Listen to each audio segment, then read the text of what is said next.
best of the wrap-up show. A recap and behind-the-scenes look with Jon Hein and Gary Dell'Abate. The best of the wrap-up show begins now.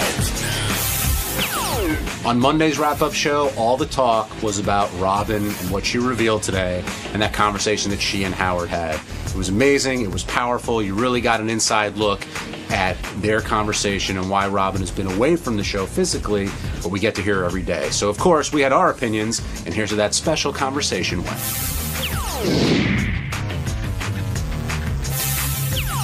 Two major developments today. One, of course, was the return of George Takei. And the show just takes on an entirely new element whenever George is in the studio. He's so honest, he's so forthcoming and charming, and so explicit in his storytelling that Howard just said hi to George this morning, and then he ends up talking for an hour because George always has something to say and a lot to say about it. But that was followed by Robin, who decided today that she was going to talk about why she's been out. And I think that a lot of people are asking, why'd she take so long? Why couldn't we know this? The show's all about honesty, etc. And I think this is one of those situations where, as you heard Robin and Howard tell the story, you really needed to respect where they were coming from and why they chose to keep this private. There were a couple of things going on there. One, I think if Robin told people what was going on during all of this, there would have been a ton of, and again, your heart's in the right place. How you doing? Are you okay? And the show ended up being very therapeutic for Robin because it was the time where she wasn't dealing with her illness and she wasn't fighting cancer and going to all these treatments. And you really have to take your hat off to her in terms of showing up to work every day, granted via the ISDN line, but still being on air, pushing through, when other people, not just Benji, but other people, they come in late, they have their reasons, whatever else. But you could also see what a literal lifeline this show is for Robin and frankly for Howard. Howard was wrecked when this first came out and didn't feel comfortable doing the show without her. And thankfully she was able to be on, and yes, we miss her being here physically, but she's on the air. It's reached the point now where I don't think anybody even thinks twice about Robin being here because it seems like she's here all along. We miss her for the off the air stuff, but some of us have been communicating with her for a long time, and the range of contact varies from Howard, obviously, who's been talking to Robin day in, day out and helping her through this, which now she's been out for well over a year, to other folks who, I've been emailing her a lot. Gary, I know, has been talking to her quite a bit. But no, not one of us, with the exception of Howard, really knew all the details of what was going on and what she's been fighting. And thankfully, she got that diagnosis. She's still working and fighting through, but it looks like she's cancer-free and hopefully going to be back here sometime soon. But Gary, I know you said a lot of it came as news to you. You knew, you were aware, but you didn't know all the details that were coming through. I knew about the first operation. In fact, I was getting phone calls the whole day while she was in the operation. And it was a really weird day because I got some misinformation. And so I was out at a charity event. My phone rang, and it was almost like, this is not good. Not that anything was going to happen to her that day, but that it didn't look very good at all. She spoke a couple times about getting a prognosis or the possibility of a prognosis like that. Like if this spread all throughout her body, she was done. But this was that first day operation that we all knew, here on the show, knew she was going in. I got the report it was not going well. Yeah, that she told was an 8-hour operation. 12. And the reason was because that grapefruit-sized tumor inside her was so big they had to move her around to get it out of her. But can you imagine waking up after that? Nobody's there. You went in not knowing what, the prognosis was going to be. You have those marks you can't see on your stomach. I can only imagine what that, and granted, you're probably not all there because you're drugged. But which could be worse. Yeah, but oh my God, to not have anybody there, that's just crazy. And I do remember when we went to visit her, how happy she was to see it. Thankfully, we didn't get the Benji treatment. She was happy to see us. Didn't she look great when we went to see her? She looked fantastic. I couldn't believe what she just went through. But the other thing was, when we were talking to her, you looked over to the window, and sure enough, you saw that picture of Howard. And Right. that's really what got Jason, no go. That's really what got her through a lot of this. But as I said to Howard today, I guess everybody on the staff knew different, varying degrees of stuff. And my assumption was after that initial operation that it was still touch and go, but that she was going to be all right, but it was going to be a very long recovery. I did not know that they told her, like, hey, we're just going to try to make the rest of your life as good as we can. And in a way, I'm sort of glad I didn't know it now, because it would have been really fucked up. It would have, it would have been terrible. Well, if a doctor is telling you, okay, here's how we're going to prolong your life, you're immediately like, what do you mean prolong my life? And the fact that she was saying, I thought she was so candid about this today when she said, I didn't know if I wanted to live my life that way. I get it, but I think nobody wants to live their life that way, but I would like to think that it's better than not living at all. Well, yes and no. I mean, to her, with her personality and the way she sort of lives life, it didn't sound like she was willing to go there. Jace, what do you want to say? I actually just came down to tell Gary that the meatballs are here, and if we should wait, keep them out in the lobby, or wait. No, go put them out. Oh, okay. But in terms of Robin, it was great hearing her today. Will and I had lunch with her a few months after her surgery, and just like everybody else is saying, couldn't believe how much energy she had, how good she looked, how on top of it she was. Both my parents have had cancer, and I know what it's like after a round of chemo or something like that, and you don't want to move, you don't want to talk, you don't want to do anything. So it's crazy how well she responded to all that. Yeah, her first round of chemo, she was commenting how people, you had chemo, she didn't lose her hair, she didn't lose her energy, she kept going. The second round, that's where she lost her hair. It really, kind of hit her a little bit harder. But yeah, she's what I've been emailing TV stuff with her. I thought I watched a lot of TV. Right. Obviously, she's in a position to watch a lot more than me. But her spirits are just so great. And Howard always makes the comment how if nobody else was here, he could do the show, just him in front of the microphone.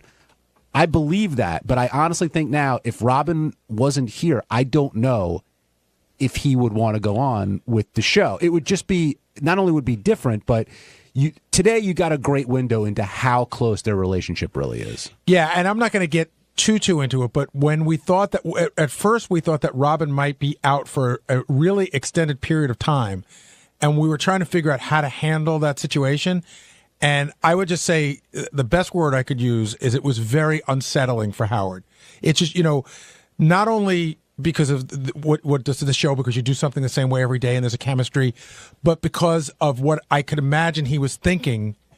I would think it would be very difficult for him to do the show and not be thinking about what's going on with her, and it would really be hard to pull off. Were your feelings hurt when she said that she didn't think you could handle what was going on, and that's why she didn't tell you everything? No. You want to know when my feelings were hurt? When Howard imitates me, makes fun of me for saying I didn't know anything, does his bucktooth thing where he sticks out his mouth like this, and so Gary came to me and said, I didn't know anything. I'm like, what are you picking on me for? I didn't know. Like, why am I the asshole? I think Gary might have been a little too sensitive for Robin. Just judging off his sensitivity right now. Based on that? Yeah, based on that. Maybe she was because right. As you listen to the conversation, Howard's making jokes. Howard's trying to make it light because it's a really heavy thing you're talking about. All right, Benji's to your left. Go get him. Well, Benji got hit. I mean, Robin actually said, she didn't want Benji to visit. And I don't know how much she was kidding when she said that. I don't think she was kidding at all. And I felt bad for Benji. So did I. I mean, you're going to make an effort to visit somebody. Don't mock them. Gary, initially, a lot of people, when Robin wasn't here, were complaining and saying, well, why doesn't she come in? And kind of, or thinking that couldn't understand why this was being kept private. And as a fan, I get it. I want to know what's going on because that's what this show does. That's what it's always been. But you also have to figure if we're keeping something private, there's probably a good reason for it. John, you just teed up. You've seen me in the back office, how long I've been waiting for this day to talk about this. I found it very upsetting when people called up with all these conspiracy theories. Where's Robin? Why aren't you telling us? This is bullshit. And I understand the show's a very honest show, but as you heard today, I thought it was very obvious. Robin was sick. Then we went away. And then when we came back, Robin missed a day. And then we were on the air again, and Robin wasn't telling her story.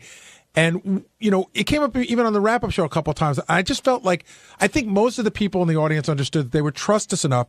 I would always say it's Robin's story to tell. And if it was something we weren't talking about, then I thought it would be really obvious that it was something super important. And Jason and I were talking about this because he said it came up on one of his shows.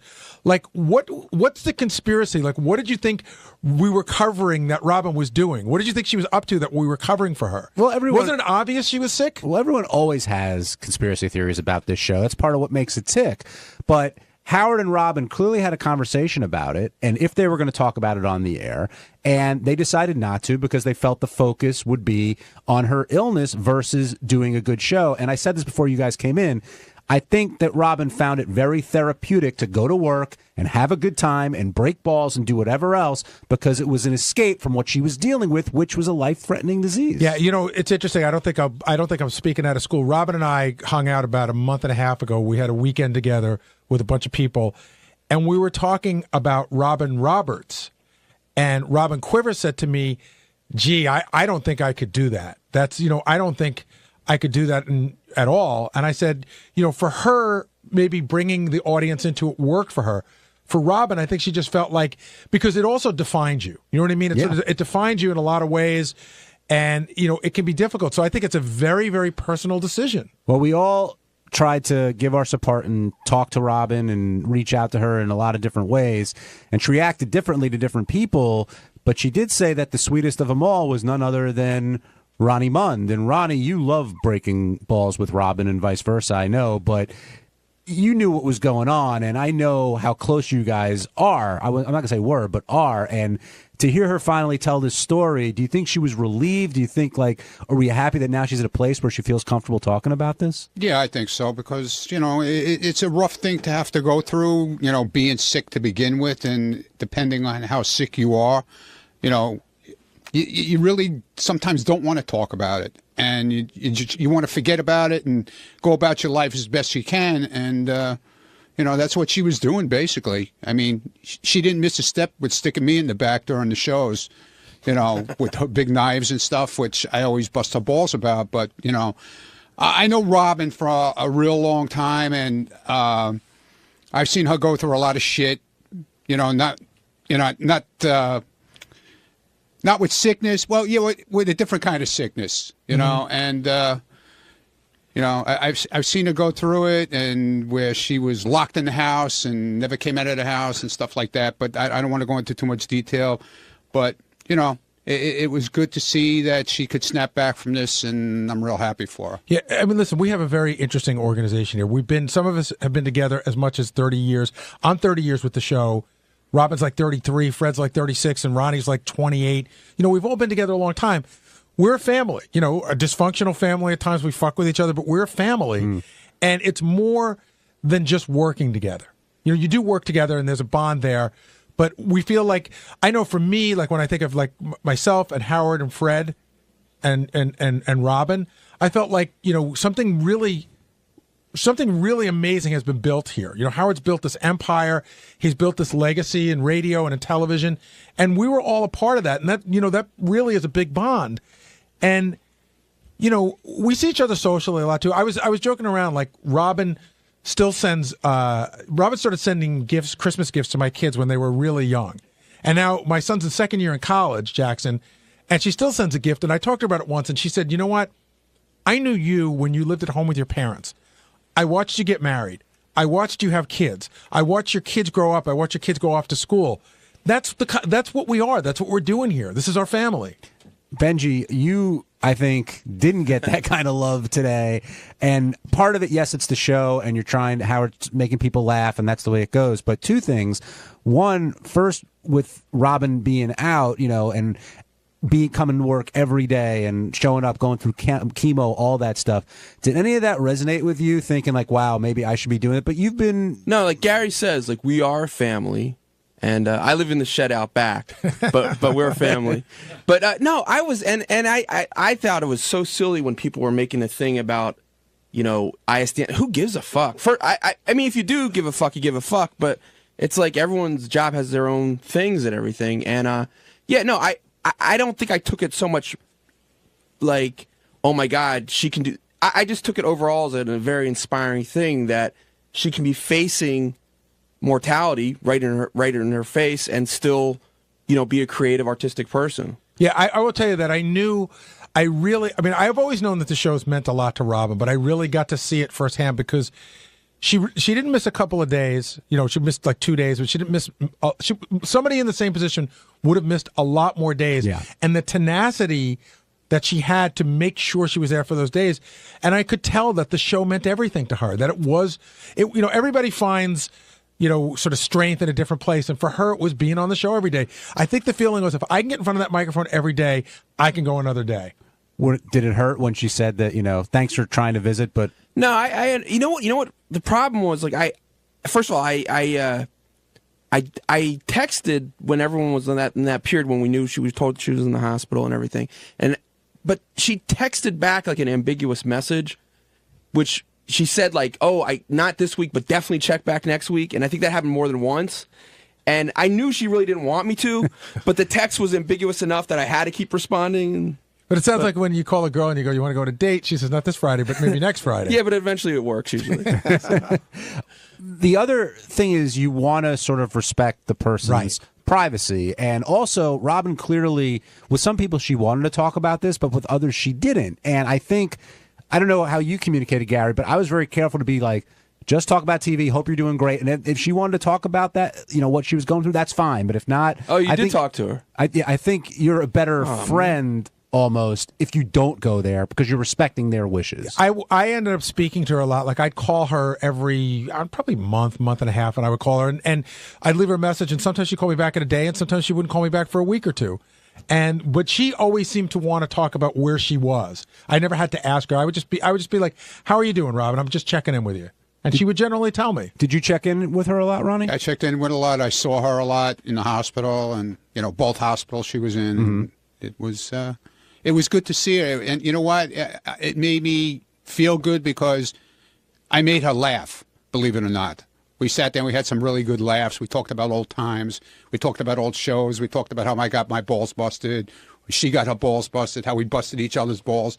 And the funniest day was the day with the picture.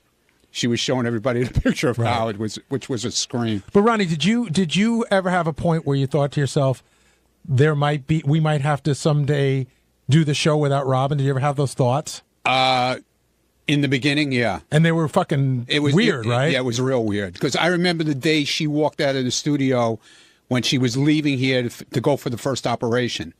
And I just walked over and I gave her a hug, and we both basically almost busted out crying. And I just said, you know, I love you and don't worry about it. You're going to be good. And that was it. Well, I don't know if you guys talked about this already. Do you think Howard would want to go on without Robin being a part of the show? Long term. I think at some point he would make the decision to do it because he's at the end of the day he's always got that driving force. But I think it would be a difficult decision for him, and it would never be the same. It just wouldn't be the same. And it might be at the point where he might do it for a little bit more and go, you know what? I thought I could do it and I can't, and maybe I don't anymore. I think he'd still be a personality and be part of the media, but I think the show would probably, my guess is he might decide to end it then. Well, there's a big difference between like her recovering and knowing that she's going to be back in X amount of time and her not coming back at all. I mean, that's where the decision that's is. what I'm saying. Well, Gary's implying, God forbid, she had passed away. And I think there's a good chance, if she had, Howard might have decided this is the time to end it. It could be. It's a distinct possibility. Cheryl in Nevada, welcome to the Wrap-Up Show. Hi. Hi, Cheryl. Excuse me. This is me?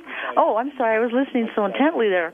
Well, one question I had, Robin is coming back, so my main question was, is her little mini studio still there? Yeah, it hasn't moved. Well, I got a lot of stuff in there. I got to get out. You know what? There is. It's funny. We did a renovation that we talked about in the air, and there's a lot of stuff in there. My winter's jackets. Yeah, but I mean, it could be cleaned out in a day, and we're ready. Well, it might take a couple of days, but Victor in Gainesville, you're on the Wrap-Up Show.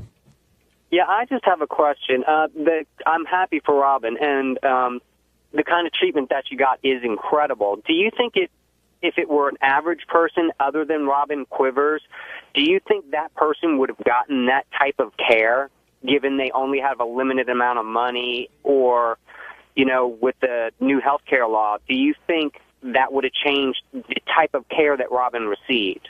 Well, there's a lot of questions there. I'm not sure what the new health care law is, so I'm not even going to get into that. And, yeah, Robin probably has more tools because she knows a lot of people, and of course she should use them. But I think what I really got out of today, which I'm seeing a lot of people up on the board are talking about, is even if you don't have a lot of money, you should always get a second opinion. And I'm seeing so many people have been calling all day. Some guy tweeted out, my dad never got a second opinion and he died. I get a second opinion when I'm getting a roof put on my house. I have 3 guys come and look at it you should always get a second opinion. You should, and that's one of those things you never can trust just one person. But Gary, I agree with you, but that's easier said than done. If you're in a hospital that's a good hospital and someone's giving you a diagnosis and you feel like they're sort of taking care of you, it's hard sometimes to do that. Thankfully Robin did, and Sloan Kettering is an amazing hospital for this kind of thing, and thankfully it's worked out well. But I know a lot of people are like, oh, I don't have that kind of money, I can't get that kind of care. But does it cost money to go to a second doctor and just say, look at this, what do you think? It depends. It depends on the doctor. It depends on a lot of different things. And the other thing is, even if again, just to go once to the doctor, it's your life. Yeah. It's your life. So whatever money you have is useless if you're dead. And even if it's not, even if it's someone who is on your plan or whatever else, if you have a plan, it's another set of eyes. And that's always good, especially when you're dealing with something like this. Right. And you want to have a fighting chance, that's for sure. Neil, you're on the wrap-up show. Hey, guys. Great show today. Hey, Neil. Very emotional. Yeah. I love that emotion. You don't get a lot from the Stern Show. It was nice. Like those switch. I was just wondering, do you guys find it inspirational at all? Like what Robin's been through? Like, is it harder to take a day off? Like knowing, you get the sniffles, you don't feel too great, but you think what she's been through and it kind of pushes you through the day? Well, I'll tell you something. Nobody, even before Robin, nobody takes a day off here for the sniffles. So anybody who takes a day off for something, it's usually got to be something pretty important. And in fact, Howard sent me home one day because I was in the bathroom waiting to throw up. But is it inspirational? Sure, absolutely. Yeah. I don't know that I could. First of all, I don't think anybody needs me on an ISD online if I'm not here. I'm doing a different job. But I don't know that I could pull that together every day the way she did.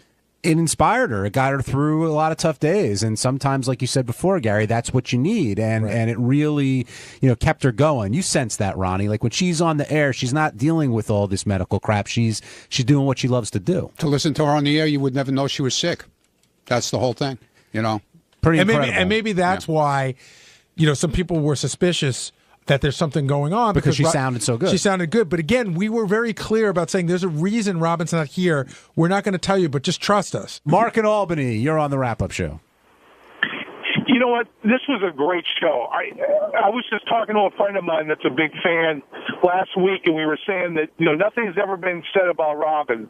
And I realized that this is a personal thing, but on a fan standpoint, we've been kind of drawn into this world, and what's going on? Nothing's being said, and my gosh, was this as random as this phone call that came in and opened the doors, or is this something that Howard and Robin had talked about, and then decided this would be a good time to open up about it? Again, when I spent this weekend with Robin talked about how she was planning on talking about this soon. I didn't know it was going to be today, but I knew that she was planning to talk about it soon because she felt comfortable enough where she, like she called me in January to say, I'm cured. And I almost didn't know what to make of that. What does that mean? And I was like, it also seemed she was cured pretty fast, so I was like worried for her. But then when she explained the whole thing to me, I sort of understood it. And, you just want to make sure everything's going well. I think we all knew that when she was ready, that's when she was going to talk about it. But that's what we said all along. Yeah, and that's what happened, sure enough. Ralph Sorella, you're on the wrap-up show. Hi, Ralphie. Hey, quickly, well, let's be honest here. Robin's alive because she's rich and she knows other rich people who can get her the best care. Most people can't get what she got. No matter how many people you consult with, you can only consult with so many people. I agree with that. I agree with the first part of that, Ralph, that she got the best care she could because of her wealth. But you can still consult with other people and get a different decision. Yeah, but I don't know how much she got into it, but it really was her even at her space, they were telling her she would have like horrible quality of life, and then she found the right people. But anyway, but what I couldn't get over, and you talked about it a little bit, Robin's energy. Yeah. I had dinner with her one day after she had chemo. And I was like, my God, if I had chemo, I wouldn't be moving. I would just be laying there. I mean, and she's like, oh, yeah, it's like was another thing she just fit into her day. Yeah. I was like, 12, I got chemo. Oh, I got to meet Ralph at 3, and then... It's interesting. I actually want to credit one of the writers from the Letterman Show emailed me this morning, and he asked me a very interesting question, which was Robin watching Breaking Bad while she was going through chemo? That must have been so weird, that whole plot line last summer, and, he's getting chemo, and it's just a strange thing, because I know how much she loves that show. Oh, right. Yeah, that would be weird. But now, did she say that she is, what did she say about her state right now, where she is? That she's cured. She's completely cured. Yeah. Don't you have to go a certain amount of months or even like a year to say that, though? I thought so, too, but she said that's what her doctor told her. Yeah, she said her doctor said she didn't use the word remission. She said, you are cured. Right. Yeah. Wow. Well, that's great. All right. Thank you, Ralphie. Thank you. Yeah, Ralph's right. Her energy is but she's always had that energy. She's always running. I mean, recently she's had that energy where it's not surprising to me that even though she got chemo, she was still up and running and going because she has such a joy for life. And I think that's what caused that conflict if she was in a condition where she couldn't do what she wanted to do. But one of the things that Benji brought up before, Gary, was would Howard continue with the show? And you feel like he would. Well, I feel like it would be something that he'd have to really, really think about. I don't think he'd go like, oh, let's just do the show tomorrow. I think it would have to be something that it would weigh on him. But, you and I were talking about it during the break. How could he do the show without Robin? And I would think that, Robin's feeling would be, hey, we built this amazing thing. Don't stop because of me. Keep it going. Don't diminish what we built. I get that. But I also think I remember how out of sorts he was when Robin was, maybe wasn't going to come back and all that. And I know the show has gone on and lost a bunch of people as time has gone on, but with Robin, and at the point of Howard's career, I just don't know if he would, even part of him would want to. I think out of respect for her, he almost wouldn't do it. But thankfully, we don't have to find that out. Steve in Louisiana, you're on the wrap-up show. Yeah, man, you kind of hit on what I was going to say, John. It's just, I don't think that the fans were necessarily projecting hatred towards Robin. It was just the fact that, Howard's performance can be affected if she ain't there. And so it's just the fact that she wasn't in the studio seems like she's a step away from not being on the show, which means Howard wouldn't be doing the show. The dangers of doing a show like this where it's full disclosure is that when it gets real, is that, you're towing a line where it's just, the fans feel like they're owed things, but that's just the fans that don't get it really too, because they feel so personal with the show that it's like, I need to know everything right now. But, sometimes it's just like, you got to back off, man. This is a TV show. It's entertainment. It's not, some people get involved as it's their life, which is, that's how it plays out. But you can get into dangerous territory where people are vindictive about how she's not there. But I don't think it was necessarily against her. It's just the show not keeping on going. Steve, I think that's actually really well said. I also think that I don't know how you would rank the listeners, like a casual listener, but even if you're a pretty regular listener, I think that it was very difficult to tell that Robin wasn't in the studio. I think that if you missed the days where we were talking about what happened and we didn't refer to the ISDN, I think that there was that you wouldn't know. No, I mean, I'm here. I'm in the studio, and if I wasn't looking up to see, I really wouldn't know. So yeah. I don't think that it changed the show. It may have changed it for us on a lot of levels, and then we got used to it. I got, at the beginning it was a little bit harder not having her here, and like I would IM stuff to Jim McClure, he could give it to her, and I could speak to her that way. But there were a lot of people, who didn't know. The interesting thing is, I found out today. The interesting thing is, my job before every guest was to go in and say to the guest, hey, by the way, Robin's not in studio today. She's doing the show from her home via ISDN line. And I would say, don't reference it, not because the audience knows she's not here, but it slows down the show if you go, hey, because remember at the beginning, a bunch of people go like, where's Robin? Yeah. And Howard got all pissed off at me. And it was very interesting. Like people would get this different voice on. Like, I remember Bradley Cooper, like, going, I know, how is she? You know, like, people who really love the show understood it and know, but they would put on their sad voice to ask how Robin was, and everybody, to a person, asked how she was. When you hear Howard and Robin having these serious, emotional, deep conversations, someone always has to lighten it up. Like, it's almost like they're scared to go to that place for a bunch of different reasons. But thankfully they did today, and you got some great radio. Although I suspect they went to those places when they were talking off the air. Yeah, just the two of them, and that of must course. have been really hard. Yeah, I think it weighed down, obviously, on Robin and certainly on Howard. But again, happy ending to the story. You know, thankfully, it looks like things are looking great for Robin, and we wish her, you know, a speedy recovery, of course. And now that she's cured, hopefully, only good things will happen. Hey, what's up? This is Will, and on Tuesday's wrap-up show, we talked about who's changed the most on the staff since they started working here. We know a lot of them have changed physically because they're all fat asses, but we're talking about emotionally, spiritually. It's great stuff.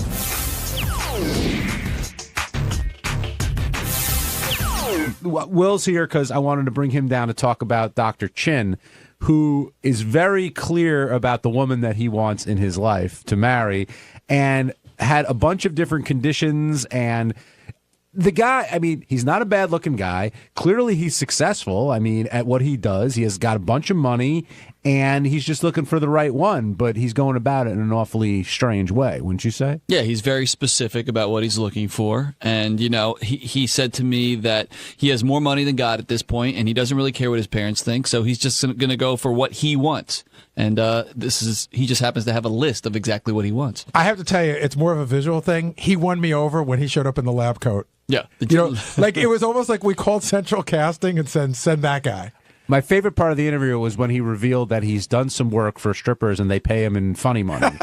And he doesn't, but he gave it to his staff, and, you know, they all Which is like, so then he sends me an email where he goes, yeah, I got tired of that. That's like, you know, what's his name? Joey Chestnut doesn't want to eat another Nathan's hot dog. Like, I want a lap dance. I'm like, oh, okay. Interesting analogy. And I guess if you find the wife, you get a Ferrari out of it. So it's still a pretty interesting thing to explore if you want to go there. But I was wondering, like, where this ranks in terms of, you know, a lot of times people will get on other people here for not lowering their standards, like not settling. And he's, what, 40? He's in his 40s. He's 47. At a certain, Is he? At a certain point, you need to, you know, sort of come to grips with what's out there and make the best of it. Well, he's got a couple of things that most average people don't have: a boatload of money and a great job. So those are things that allow a guy that may not be a 9 or a 10 to look for a 9 or a 10. Right. So what I'm taking from you is you think JD needs to marry a 4 at this point. I didn't say that. You said that. Oh. But a 4+. And JD is more than welcome to come down here to discuss this. But no, JD's been accused of just that, you know, having his standards too high and not being willing to, and settle's the wrong word because it's insulting, and that's not what we mean here. But find a girl with a good personality. Well, that's even more insulting in some way. But you know what I mean? Like, what's wrong with someone who maybe looks like an ape, has a personality of a 12? So you look like an ape? An 8. Oh, an 8. But we've had these conversations before. Like I haven't seen many of the girls that JD's been with, but JD just needs like a good, solid girl. And when I mean solid, I don't mean fat. Will's already teed up his next joke. But like, what's wrong with a girl with has he ever dated anybody with a normal job and without drama? Just like a good, solid girl, a girl she's cute enough, she's nice, she's smart, and she likes the things that you like. But you have friends like that, I'm sure, where the drama always seems to follow whoever they date. Yeah, but eventually they sort of, you know, you know, you can't complain that you can't make it happen if you're not making some efforts. Yeah. I feel like this show has kind of perverted him with women. Oh, please. You know, like we fucked him up. Yeah, absolutely. We fucked him up. First of all, I got this skinny little nerdy sweet kid who never took a drink in his life. Right. And who hadn't had sex. Now, you know, he's like pounding him down. He's been with strippers and porn stars, and, you know, it's not real life. Would you say it's funny because that's a lot what that movie Don John is about. Would you say that JD has changed the most in terms from day one working here to where we are now? And I'll throw Howard into that mix too. Who do you think's really changed the most in terms of their personality and what they're like? You know, it's interesting with JD because he's changed in those aspects, you know, quite a bit, the ones I just talked about. But at his core, he's the same shy, leave me alone guy that he was when he got here. Yeah. Back office, I'd say Jason has done the most transformation in terms of personality. Oh, how so? Because he was just a kind of quiet young. Gary and I were talking about this yesterday. I got to tell you a great story. Jason loves the story. You know, when we were at K-Rock, Jason comes up to me one day, and one of the things I loved about Jason when I met him was he was a very hard-working, quiet kid. I didn't really know much about Jason, but I knew that if you gave him something to do, he got it done. He was a very hard worker. So I can't remember how long he was working for me, but he came to me and he said, listen, I went to the doctor and I started taking these pills, like these like happy pills, he called them. And he said, and I think that they're going to bring my personality out more. And sometimes I don't see it. So if you think I'm doing something that's a little out of line, could you let me know? So I'm like, okay, I log that information away. We go into a meeting with Tom Chisano, our general manager, and a bunch of salespeople. And Jason is there with me mostly to write down some notes and just sort of lay low. Jason gets up, starts parading around the office, making declarations. And Tom looks at me like, who the fuck is this? And how do you shut him up? So we're back to the office, and I said to Jason, yeah, that's one of those times that, you got to reel it in. So you say, it was the beginning. So I was going to say, that hasn't stopped. But you say Jason has changed more than JD, you think? Yeah, I mean, JD more or less is the same person. He's obviously much more comfortable with the people he's around. He's comfortable with us, but I don't think he's any more comfortable with strangers than he was before. Us, he likes, and that took some time, too. Do you feel like the show has changed who you are at the core? At the core? I don't think so. I don't think so. I think I'm still a pretty good guy. Shut up. No one said you weren't a good guy. I know. But coming in, like Gary was saying, you were sort of, hadn't drank, hadn't had sex, and now you've experienced all that. I remember the drinking thing was such a big deal. He was so adamantly against drinking. And I don't remember why. Well, because, I've had family members have that sort of issue, and I didn't want to, I was afraid that sort of thing might be in the genes. See, I don't think we even knew that at the time. I think you never. I don't think you ever said that. You probably knew that, but we didn't. You were just like, we found it hard to believe that a 23-year-old guy had never had a drink. How old were you when you came to us? And I hadn't been to a strip club either. What changed your mind? Like, what made you decide? Okay, now I'm going to take that drink. I don't know. Maybe just wanting to sort of quote unquote fit in a little bit. Or peer whatever. pressure, a little peer pressure, definitely. But it was a wild. Like how long did you work for us before? It wasn't like JD came to work for us and 3 months later he was drinking. It was a while. Well, it was the final. It was the E Entertainment. For the E show, it was the last party or whatever. And I had a Malibu Bay Breeze because I said, I remember that. Because I said, give me something that tastes good at least. Was it dick for a twizzle stick? All right, calm down, Gary. And then I got so much shit like I do now. I got so much shit for it. Like the next time we hung out somewhere, I said, all right, fuck it, I'll have a Jack and Coke, and that's sort of been it. Is that your drink? Yeah, I guess. How often do you drink now? Like I have no idea. I barely drink. I barely go out, so I barely drink. Right. Hey, were you at first? I might have missed this, but were you at first kind of holding out for moral reasons or? And then I don't think moral reasons. I was just I am afraid to be out of control. So I don't want to. Was it a little bit like when someone loses their virginity though? After the first time, it's no big deal anymore, and like you can do it as much as you want. It's sort of like that now, but I still don't drink that much. Did you get the first night you drank with the Bay Breeze and stuff? Did you get like so drunk that you barfed? Did you get crazy drunk though, or just a couple of drinks? No, I literally only had one of those. Oh, okay. So yeah, it wasn't. So what's the drunkest you've ever been since you started drinking? Well. I don't know if it was a drunk. I mean, there've definitely been like some beer pong times where I've probably been, pretty out there. But I've only puked once from alcohol, and we were out in the. I don't know how I got pushed into this, but some of us went over to the Poconos at some house, and some house in the woods or whatever, and I was just drinking like crazy and playing beer pong. And I remember like the electricity went out at one point. I was gone by then. And I was like, all right, I'm going to get up. I'm going to puke over this railing. So I puked over the railing, and then I laid down in a hammock, and I see Richard Christie laying in a hammock next to me reading a book. And next thing I know, I wake up outside. I'm the only one outside. Everyone else is inside. It started to pour rain. His pants were down. No, my pants were down. We tried to get you up, but this was we rented a house in the Poconos. I don't even remember this. So I had a bunch of people over, and JD and Richard were probably the most hammered people. And JD passed out in the hammock, and it started to pour. It's one of the reasons the power went out, I think, or it was later. And we tried to get him up from the hammock, and I was like, well, whatever. And we just all went inside. John, I wonder, do you think JD's like Koothrappali on The Big Bang Theory? Like when you drink, is it easier for you to talk to chicks? Oh, I don't know about that. I mean, do you worry less? I don't know. I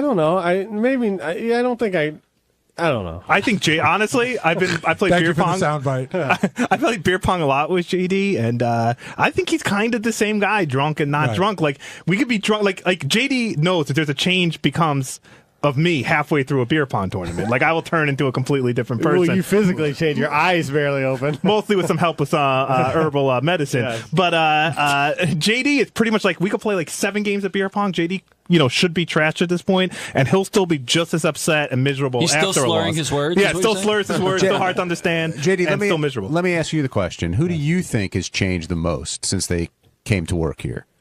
Who do I think has changed the most?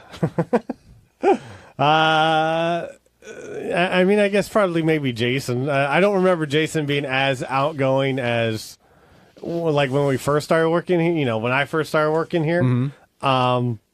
But I don't know. Benji's gone through more changes. No, but Benji's still. Benji at his core is the same person. Making a joke. Both Will and Jason both. Yeah, I was gonna say Will, especially from when they first interned. Like Will, I liked him a lot, but I felt bad for him because he seemed so shy and so like. I felt like I didn't even realize he just didn't seem like a happy person. He seemed very shy, and that's changed. You seem like you're much more assertive. Now you feel sorry for you. Well, I think yeah, right. But I think when anyone starts as an intern here, they're somewhat intimidated and they don't want to be the loudmouth in the corner. Right. We can all tell from experience that that's not the interns that we like. When either. that guy walks in, every semester you get that guy, and we all look at each other and go, "That guy has just arrived." And Jason completely, and Jason's talked about. He says this is who he feels he's always really been. Right. But like the antidepressants. Yeah, I don't think it's even a contest. And again, I'm the only one who could really answer this because I've been here the longest.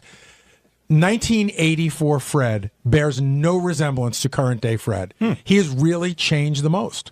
He was very quiet, very introverted, brilliant, brilliantly smart, but socially just didn't like to get out there. I mean, in some ways, he was like JD in the sense that like he didn't feel comfortable in social situations.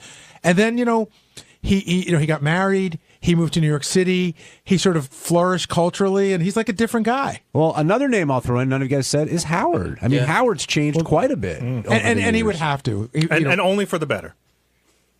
I'm just putting it out there. I'll be the only one that says it. That's fine. Ronnie? No, Ronnie. I mean, or has Ronnie always been that guy, and that guy has only surfaced in the last few years? That's what I think. I think Ronnie's regressed. That's still changed. I think he's got backwards. But I think that guy always existed in Ronnie, and maybe we didn't get to see it for a while. I always thought there was a huge change in Ronnie, and I might have been reading into it after his mother passed away. That's when I thought he started to come out a lot more. Another guy who I think has changed, who I try to get down here, but I know he's busy, is Scott the engineer. He's changed not one iota. Yeah, what are you talking about? He's slightly less prone to scream at That's you than what he was I mean. 10 years ago. I mean, think about it. What's the last Scott screaming fit we've got? You know what's crazy about talking to Scott? I can still hear him in his head. Like, I can see the anger on his face and hear the yelling in his head. He's controlled his temper better, but it's still there. So that's a change, right? And Richard, I think, has changed a little bit, not only with his haircut, but, now married. No porn anymore. Yeah. Sal hasn't changed at all. No. Not at all. Well, no, Sal has really changed though, his approach to Howard. Well, that's one aspect. It was either that or get fired. That was an aspect of him that changed, but at his core, Sal's the same guy that arrived here. He still says the same goofy things. He's still sort of happy-go-lucky. He's a good-natured guy. I mean, he's sort of the same guy. I think he's much more careful, though. Still doesn't know who fought in the Civil War. Yeah. But his history knowledge is not He's going to get it with the East and the West. He'll get But it. Benji, being more careful doesn't mean you've changed. It just means you've figured out how to not let people know who you are. He's like Dexter. You know what I mean? I thought Benji actually made a great point off the air. George Takei has changed since. Again, I'm sorry, Jason. Again, I disagree. All fat guys look alike, I guess. I think that George Takei has always been that guy. He's just found a place now. When he first met us at terrestrial radio 20 years ago, and he wasn't fully out, and you couldn't talk that way at terrestrial radio, he didn't. But if he could have, he would have. I think he's still. Yeah, you know what? I did say that, but now I'm wondering if it's more just every time he's on, we just peel back another layer and see this crazy guy that's underneath. I don't know if that's changed, but it certainly changes from appearance to appearance in a good way. It's awesome. Jason, are you aware of how much you've changed? Like everyone's saying, you're the one who's really changed the most. Well, it's been so long. I mean, I've been on Lexapro since I think 2004. So you remember the story that I just remember the story. It's one of my favorite stories. I just tweeted about it, and I actually remember the conversation. We were in the office talking to Tom, and we wanted to do some sort of retarded Olympics. Right. And Tom just kept saying, "I can't sell that. I can't sell that. I can't sell that." Finally, I go, "Well, somehow they sell the Special Olympics every year," and that's. Give me one other good story. I know there's another good story. Oh, well, the one was. I know the one. It was Howard TV. No. Oh. The other one in Las Vegas. Yeah, well, that's Howard TV, or ETV. It was the entire television show almost threw Jason to the ground and killed him. So Artie was having some issues that Gary was dealing with. And so Gary goes, listen, go to the production meeting as me. Like, you're me at the production meeting. So I took it seriously. I'm like, because I always think, like, I always flash forward. It's like, if somebody said something at the meeting that I thought was wrong, and then I go tell Gary, and Gary goes, well, why didn't you say something or whatever? So I'm just like, I took it upon myself to be Gary. So we were discussing how we were going to do some segments the next day, and there was some issue with how we're going to get the wires from place A to place B and blah, blah, blah, and it's really hard, so let's move it. And then my question to the room was, is it hard or is it impossible to do? And that just set everybody off. All I know is that I came out of dealing with my situation, and Robert Radzinski, Doug Goodstein, and Scott DePace. Yep. But it wasn't like all three at once. It was like a gauntlet, and it went from like, who the fuck is he? I'm going to fucking kill him. It was. They were all so angry. I was hiding my face at that point. I was like, are you out of your mind? You're 23 years old, and these people have been here for 10 years. Look, at that moment, I was acting as producer of the Howard Stern Show, and I took it upon my very wide shoulders to do so. Be very careful what you say to him, Gary. The marching orders.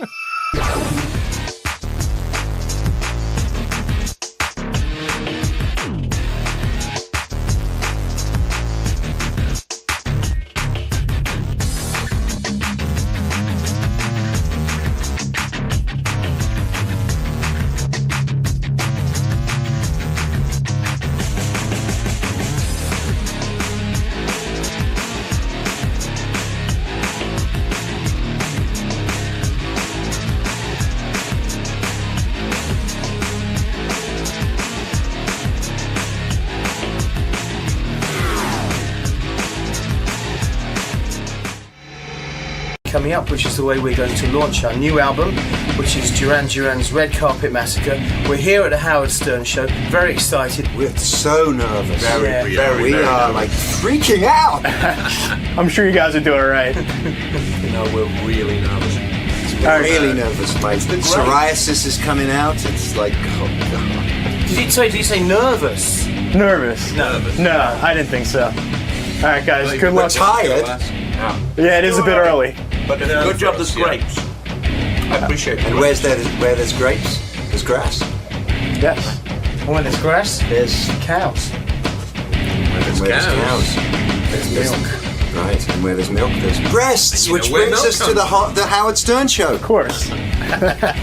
Look who I'm here with. I'm here with Duran Duran. Welcome, gentlemen. And lady. Good to be. Hello. Hey, what's happening? Good morning. We're up and early. Yeah, these microphones are working good. Okay, I'm in business.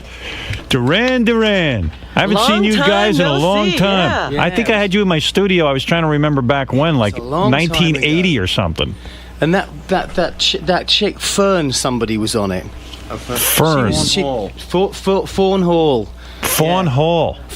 Fawn Hall. She was on the same show as we were on. She was? And We never everybody had was Fawn taking Hall. the piss out of her. No, we had Fawn Hall on. We did? Yeah, with Danny Sugarman? with Danny Sugarman. Oh, yeah. you're right. I forgot. Yeah, we did. Well, it's good to see you guys. Now, what is going on, man? 85 million albums I read you sell. So you guys are all set. I mean, Yeah, you we're know. going for 86 with this one. This is it. You got a new album out. Yeah. You're out Red promoting a new Carpet album. Massacre. Is the record business now impossible? Because I just read that the Eagles set up a deal where they're only selling their new record at Walmart. The Spice Girls are only selling their record through Victoria's Secret. It's almost like the whole business has changed, that you can't even do business with a record Madonna company. just left a It has record changed, company. Yeah. and the record companies are trying to do deals that are going to keep them alive, really, because they're the ones who've got hit hardest. For us, you know, we do great business playing live. You know, we've got a career in playing music to people. It's and I think the whole thing is changing. So it's the record companies who are trying to find their level at the moment. Would you hate getting into the business right now because it's so difficult to make money? It would be nothing. You know, I mean, when we got into it, it was probably like tough for people that got into it in the '60s. You know, Right. I think it's as long as you accept that change is constant. But how do you make money with a record now if everybody's downloading stuff for free? Well, I think don't- for quite some time now, people have been talking of the record as being a promotion device for concert tours. I For see. years, they've been saying that. So does your record company now say, okay, you guys, we'll put out a record, but we want a cut of the concert tour? Do they haven't try said to? that yet. They haven't said that. They haven't said I that think- yet. Don't bring that up, Howard. And they better I not don't think say it's it. as bad as that, though. I think, you know, there are a lot of good bands around who do make records, and they really do sell. Right. But It'll be you fine also- until Google start their own label. Right. You also brought up the question: who's paying for all of this? The record stuff? company pays for They're all paying that. for Yeah, this? yeah. They want a return. They want it. They Right. want it to happen. Duran, what a history you guys have. Now, tell me if I got this right, because this has got to bug you guys. Although maybe nothing bugs you guys. You seem pretty happy-go-lucky. You know what I mean? What could be bugging them? Well, your one of your guys, Andy Taylor, left the band. Yeah. Right. Now, is he writing a book about you guys? Yeah. Now, doesn't that bug the crap out of you? What is he going to say? Somebody's got to do it. You're all right with I that? think it's going to be cool. It's about, you know, it's good for it's exciting in a way, because it would look bad if we did it, but now he's kind of outside of the group. But is he friendly with you still? Well, we Only don't through his really lawyers. have a relationship. So, in other words, you're going to get trashed in the book. I don't think he's going to trash us, because he's going to keep the door open, because you never know, with these situations. He might want to come back. Yeah, you can never say never. So What is going on legally? Why is he sending you legal letters? Over to Nick. All right, Nick, you're in charge of this The one. lawyer in the band. Yeah, here's our lawyer. Oh, no, you know, when things break up sometimes, we're having a divorce. So we just... Why did he leave? What is his problem? I mean, it's a good business. That's exactly what we said. That was what we said. What is your problem? And what did he say to you? What is his problem? Why would you leave a band like this? So you guys can make... All we heard was silence.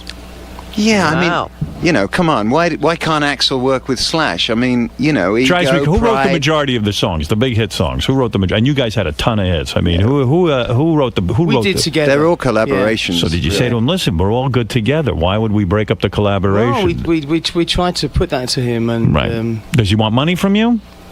Obviously. Did you send him a letter and say, "How can you write a book about us? That's not fair." No, No. we didn't. Wow. I think we Do you have a law firm, Howard? Well, I should, because I would Because be what you curious. do, 'cause I like what I'm hearing. I mean, I love Robin. She wrote a book. She was writing about she wanted to stomp on my head. Remember when you were jogging? You wanted to stomp on my head and kill me? And I went, I oh, did. my God. Please. It's Just terrible. trying to get some motivation to run. I think guys who leave bands are tired. I think he was just tired of playing Rio in Milwaukee. You know what I mean? Don't you think so? Man, we don't go to Milwaukee How that could often. anybody possibly be tired of playing Rio in Milwaukee? It's a good song. We live for Come that on. experience. I mean, Talk to me isn't that about- what Bill Wyman did with the Stones? I think he was Is just that like, yeah? Because it's that get off the road. I think there is that to it. He definitely he lives what's he in gonna do? Ibiza. Hello. Oh. He lives in Ibiza. Warning sign. Is he the one with the rich Okay, wife? Who's and they got only the rich have wife? one-way flights out of Ibiza. You've got the rich wife. Why didn't you? You could retire I knew into? you were going to mention that. Isn't your wife the creator of Juicy? She is. Juicy Couture? Juicy They're angling for free Couture. clothes, Johnny. I Careful, knew you were gonna careful. bring My that up. daughter loves that Juicy Couture. In fact, Absolutely. today we're bringing her a sweatshirt actually All from right. there. Your wife hit the mother load, right? She did. Is she worth more than you? She is, right? Oh. Are you guys jealous of the way he married? Belt in this place, I mean, are you jealous of his situation? No. You We all wear juicy all the time. You do. Yeah, we just get a lot of free clothes. You know, I'm not saying we're close in this band, but we're kind of all married to each other's wives in a way. You guys could have all married anyone you wanted. I mean, talk about sex symbols. You could have any woman you want. You could have banged my prom date in '85. Absolutely. And Simon, I think we did actually. Ow, you bastard! Simon, you married a model, of course, Yasmin. of course, Yeah. Yasmin. And we're still married. And you're still married. Isn't that remarkable in this day and age? It's shocking to me. Did everyone say to you? Did everyone? I look at all the fun I could have had. Exactly though, as the lead singer, did you sit and say, you know, I married this woman, she's a great woman, all this stuff, but did you have regrets? Did every one of your friends say to you, you're nuts to be doing this? You're at the top of your game. You can have any woman you want.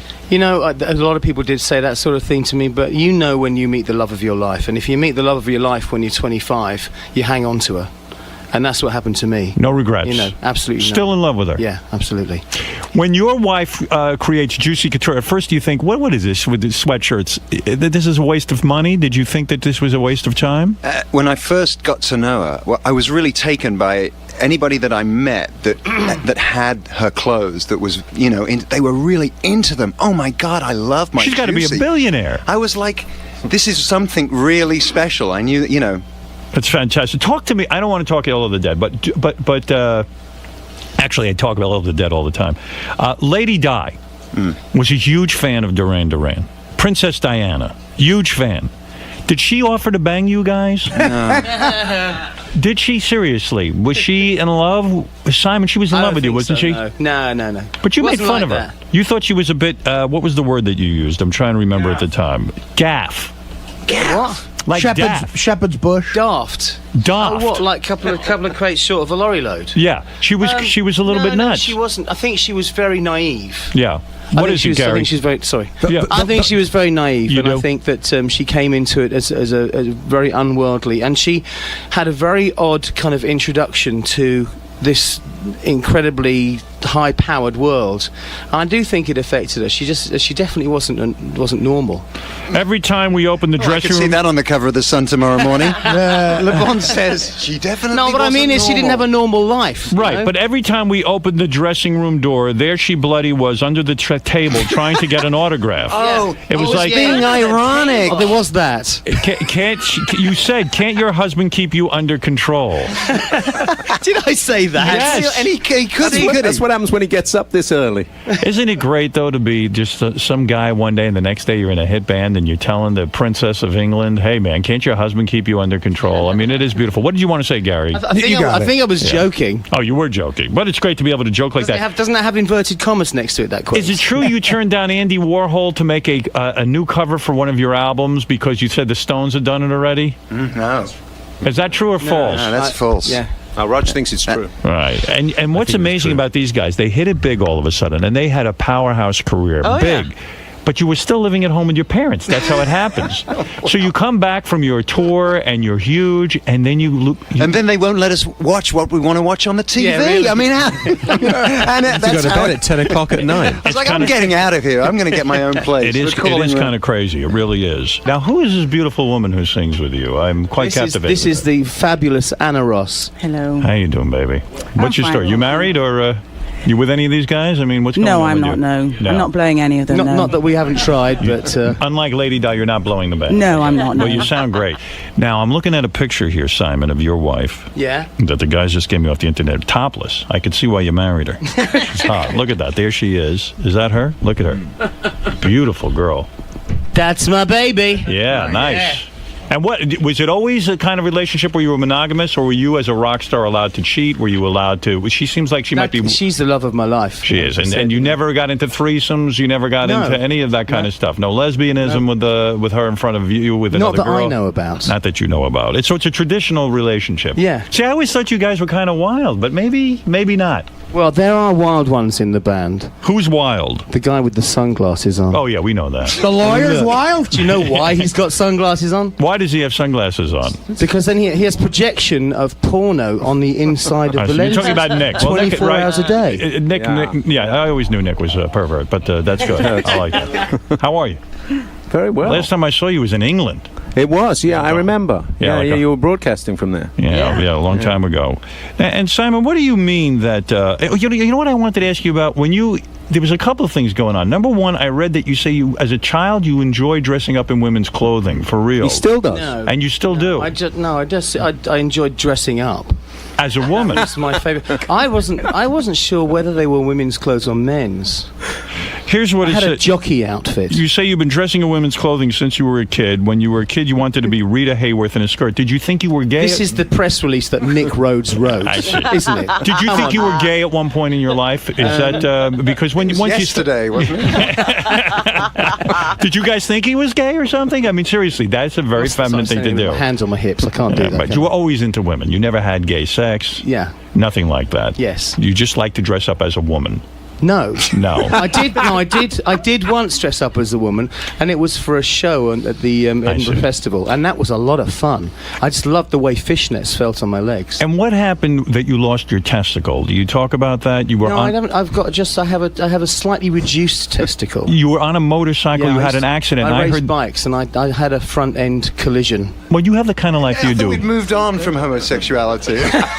When you have the kind of life you have, where you're a rock star, where you're married to a beautiful woman. You think I needed two of them, two full ones, don't you? No, why would you race motorcycles where you could get injured? Well, that doesn't make any sense. You should ask me that question because that's very pertinent to the song that we've got out as a single. I'm not trying to segue into it. Segue, I'll play a little. It's the song "Falling Down" is about pride and arrogance, and I went through a period in my life when I just thought I was invincible. Right. And I had that accident, and I got back on and I raced again, and I had another terrible accident. You do not ride these things anymore? I ride bikes, but I don't race them any longer. It's the racing. It's the competitive thing. I was too competitive. And you were good enough. And you were racing a yacht back in the 80s, Yeah, I think. used to race boats. And the thing capsized and you almost died. That wasn't my fault. Yes, but why risk this great life? I could understand There's a theme developing, isn't there? Why is everybody looking at me? That was my fault. I could understand somebody who looks like me and has my kind of life capsizing and not really caring, but you have a good situation The going. rumor was that Boy George had a submarine and fired a torpedo. You see, He tried to sink you. Innuendos. What the hell is going on? Oh, God. Big your endo, mate. Was Boy? Is there a lot of rivalry between bands? Boy Yes, George. there is. Boy But it's George fun, was. though. There's nothing unsavory about it. It's fun. Of course you want your record to do better than U2's. You've made negative comments about Bruce Springsteen, for example. Well, you say that he is not personally. talented. Yes, you have. I have not. Let me see. I'm going to read a No? quote from you. All right, John actually said this. Ah, thank you. All right, here's what he said. Bruce Springsteen is as popular as he is because he's mediocre. No one's going to tell me that Born in the USA is Stravinsky or Lennon or Makes McCartney. this stuff up. To be popular and to get enough to millions of people means that you have to be fairly low level. In my defense, I think I said that in 1982. What were you on? Well, I was on my own trip.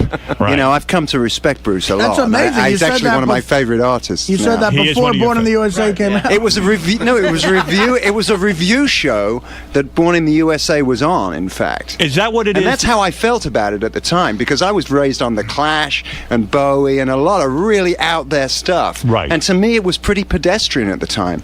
But I've come to see it in a different light. All right, so you've changed the Great your American opinion. Songbook. I have. Right, all right. So you like Bruce Springsteen now. Yeah. Were you guys on a lot of drugs at that time? Was the band riddled with drugs? Was that We got as many drugs as we could possibly get our hands on. Is everyone off the drugs now? Is everyone clean pretty much? Pretty much. I haven't done a check this morning. The dog's not up yet. Nick, you still having some problems? I know, Anna's looking a little worse for wear. Thanks. I've got through. Unfortunately, I've got through a few tissues this morning. But did the band? Did you guys try heroin? Did you try coke? no. Did you try? No, nothing like that. Nothing hard.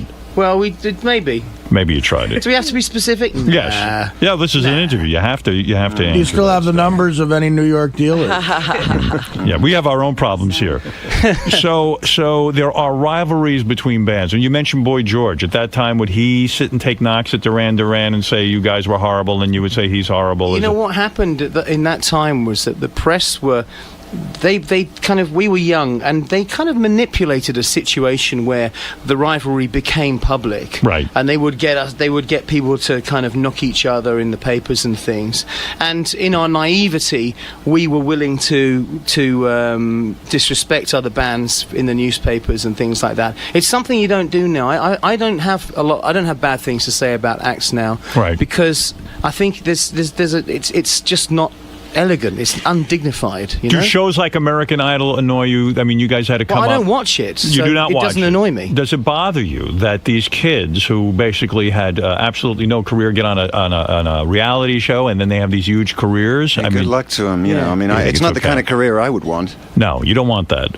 Nick, you did a very smart thing in your life. I don't know if did I? What was that? You're not married anymore, are you? But didn't you marry some kind of department store heiress? No, that was all media stuff. I wished, and then it wouldn't have cost me so much money when I got divorced. You know, divorce kill you? I mean, monetary. Kill me. I'm still here. You're still here. I mean, a lot of money goes out the window. There was a little collateral damage. Did you sign prenuptial agreements? No, never. No, you never did that. Not in the early 1980s. I was only about 20 when I got married as well. How much money as a band do you think Duran Duran has generated? I'm talking between at least touring. 20 billion, I would say. No, come on. Between the albums, between the merchandising and everything else, it's a lot of money. I never added it up. Yeah, we don't spend time counting the money that everybody else got out of the band. Yeah, but Simon, you're very smart. You didn't get divorced, and you've got your original income and all. And my of that. wife's income. That's right. So you've got a lot of money. Dinky's one. Poor Nick's over there. They're dividing them up like carpenter ants. How many times have you been married?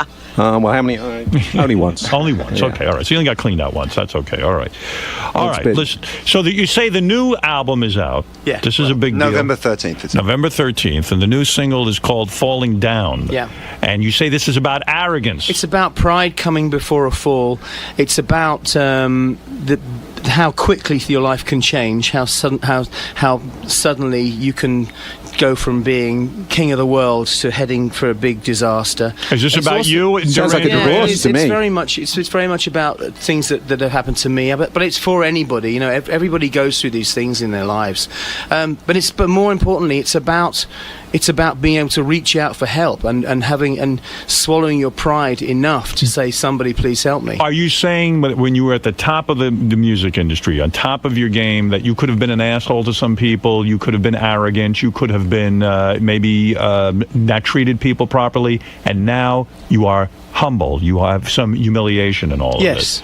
That's what this song is about. Where is the half a testicle you lost, by the way? When you are brought to the hospital. It's in a field in Wales somewhere. When you are brought to the hospital and they tell you lost a testicle, I mean, you've got to panic, right? I mean, it could be the end. Pardon? Yeah, I say when they bring you to the hospital and they say your testicle is gone. Yeah. You got to. That's got to be the most painful thing. They said I might lose one of them, and you never did. I had a very good doctor, and I. Good for you. And I drew a big arrow on one of my legs to show them if they had to remove one, which side the one they had to remove. Well, thank God you still have both. By the way, the new album is called Red Carpet Massacre. I don't know why it's called that. Why is it called Red Carpet Massacre? Because it's about modern life. It's about life in public and failure and success. It's about the kind of the world we're surrounded by. You know, on one hand you've got red carpet, on the other hand you've got massacre. Put them together, and what do you got? Did you guys fight during the making of this album? Was it we weird always to work? fight? You always fight during the making of albums. David, you're on the air in Phoenix. Go ahead. Hey, Howard. Thanks for taking my call. Love you to death. Hate the fact you're not on Fridays. It ruins my week. Anyway, first of all, Duran Duran, you guys are so awesome. I've loved you for years. View to a Kill, best James Bond song ever. Gotta tell you that. How does that come about? When you guys write a song for a James Bond film, they approach you and say, look, or you had already written the song. That was a classic schmooze, actually. I mean, I met Cubby Broccoli at a post-Wimbledon party. He is the producer of all the James Bond films. Yes, absolutely. Right. And introduced myself to him, and actually sort of said in my, grandiose way, hey, when are you going to have a decent theme song again, Right. And he said, you want to do it? And it was literally like that, And the next day, I went down to the studios where they were filming. He introduced me to everybody. He got John Barry on the phone. John, I want you to talk to John Taylor. He's in Duran Duran, and I want you guys to work it out and make this work. So you wrote that song specifically for James Bond? Yeah. Oh, you did? Okay. Yeah. All right, let's go to Mark in Boston. Hey now. Hey now. Hey, wanted to see if there was any fucking going on the Girls on Film video. You guys are known. You always had the best-looking women in your videos. You were known for that. Would you have sex with it? Like Girls on Film? Did you guys have sex with any of them? No, but we would have liked done, to. The brunette in particular, the ice cube on the nipple, we were all. But why I think the management got there first. You guys make it seem like you're choir boys. I mean, I am sure a lot of sex He was went a choir on. boy. I was a choir boy. Yeah, but you behave like a choir boy. You had tremendous amounts of sex, didn't you, before you got married? Tremendous amount, and actually since I got married as well. My wife is rampant. Were there famous women in any of it? Nick, come on. In anybody's address book. Were there famous women in your past? Famous women? Yes, women that were very well known that you were able to Madame make love. Bovary, Catherine the Great. Not that I recall. You never had Catherine the Great? Never. No. Everybody else did. I can't believe that you guys are telling me that your sex lives were so Yeah, lackluster. they sound like tell you life that. was boring. They- Come on. They say that John got Christy Turlington. Is that true? Oh, Christy Turlington. I did get her, in fact, for the cover of the Notorious album, yes. Did you make love to her? No, I vowed to her. That's a tepid no. Has anyone ever come up to you nowadays and said, "Look, I have to break the news to you. I'm your child. You guys banged so much when Duran Duran back in the '80s." Did that happen, Simon? We came out of got out of a limousine once, and we were here in New York. And as we came out, a news crew came marching up the pavement with a video camera and grabbed hold of John and said, "John Taylor, this is the mother of your child. What do you have to say about it?" And there's this girl, this kind of girl who was sort of hanging on and being dragged around. And John kind of put his head down, and we went straight into the building, didn't we? And it really freaked us out. I mean, she'd constructed this elaborate sort of scam. I mean, her parents were even in on it. I mean, they supported the story that I went regularly to the house for Sunday lunch. What does that do to your home life? I mean, does your wife just flip out? It was a rough few days. That was, you know. People because, at the back of your mind, you're thinking, no, it's not, is it? Well, it's embarrassing, and also it can screw up your relationship because people start to believe that stuff. Yeah, it's not what you need. And then, of course, typical tabloids, English tabloids, they turned it in the end. They turned it to this crazy person attempts to scam the media with, but we're smarter than that. So you are supporting this kid? No, all right. There is no kid. And Anna, I'm captivated with you. I got to tell you, baby, you're looking very, very good over there. Oh, why, thank you. What's your story? Under all this light. No boyfriend? Not at the moment, no. No one's getting you, huh? What a waste. I swear to God. I could teach Not while you I'm a thing. over here, anyway. You ever married? No. That's In your fact, story. I've never had sex, ever. Really? You're a virgin. I believe it. Where did you guys hook up with Anna? A very good friend of mine, a guy called Jerry DeVoe, who he'd spotted Anna when you were working with We're doing Lulu. demos. Oh, you'd done some demos with him. Yeah, I did a lot of his demos. I am so unprofessional. If I was the lead singer, I'd be banging you. I mean, that would be it. I would just. Well, you could try. I would. It would happen. Really? Well, I think Anna's met my wife, and she knows that you've got to be careful around Yasmin. She's a fighter, isn't she? What is She's the a dynamic fighter. in a band like this? Do you guys like see each other at hang out socially, or it's just a complete disaster when you do that? It's strictly business. Oh, Are we you do friends? when we're working together. We're we live out of each other's pockets. We go to clubs together. We go to bars, You do? restaurants. We hang out. We go to the movies. We went to see Elizabeth the other day. Yes, but then when it's over, the work is over. You never see each other. Well, no, we do a bit. There's always times when there's invitations and things to go to parties and that. Sunday we'll see afternoons, each other. we sit at home and we watch old videos of ourselves, have some crackers. That's great. Yes, you get together and watch all your old videos. I admire that. Does it make you sad that the art form of rock videos is just about dead? Nobody really shows them anymore, do they? You haven't seen that? Oh, I see what you mean. No one will You know, show ours. Ours got banned. It just got banned in England. For the new single? Yeah. Why? Too many hot chicks? Too many hot chicks with beautiful breasts. The breasts bared? I mean, The breasts are totally bared and up for all to see. Now that's a band. I was going to say up for grabs for a minute. Right, that's smart. Well, you remember that video? What's the one where you're on the front of that boat? And Rio. That's Rio. Yeah. Now, does that broad ever come back? She's got to be ugly now, that broad. Rima. She's still hot, or is she? I haven't seen her for a long time. She's pretty good last time I saw I think her. she moved to Milwaukee. Really? She didn't hit the wall. Well, I got to tell tell you something. It's got to Thank be you for 48 if my math is correct. thank you for playing. As someone sitting here watching you guys play, I can imagine this show on Broadway will be great. Now, what is it? An hour and a half? I mean, like a regular full-length concert? No, we're actually coming out. It's like in two halves. The first half is like the whole new album. Okay. So it's almost like we've got an opening act. Right. You know, and they come out and nobody in the crowd really knows the music yet. There's been a couple of songs on the internet. And then after that, then we there's an interval where you can flick through your playbill. Right. And then we do what we're calling an electro set, which is our take on the acoustic set, which has become the industry standard over the last few years. And it's all synthesizers. We're all playing synthesizers. It's like a Kraftwerk homage. And it's sort of like a 20-minute kind of dance-a-thon kind of thing. Right. And then it's the old, then we get back into this thing, the organic rock out. Well, it sounds good. This was a lot of fun. Great having you guys here. Thanks a lot. Thanks. Great. All right. We're going to Thank take you, a break. everybody. And then we'll get back to, doing the usual crap that we do. Yeah. Thank you, Howard Stern.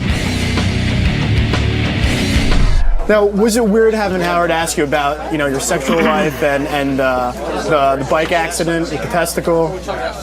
It was. I wasn't expecting that. You never do. But then again, I think we don't go into situations like this expecting anything, and you've got to be able to deal with it. And once you kind of get used to the idea that you're going to be talking about personal stuff and that, then you're fine with it. It's good to have questions like that. It clears out the cobwebs a little bit.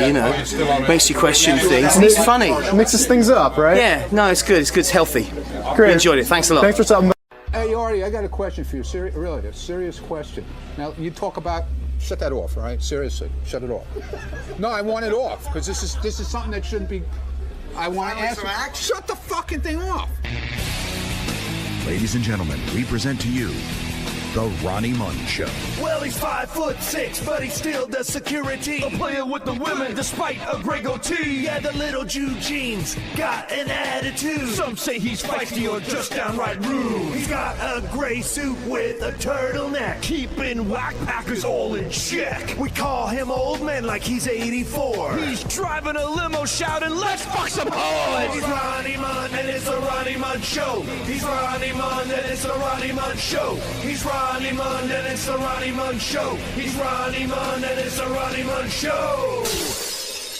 What the fuck, man? What's your problem?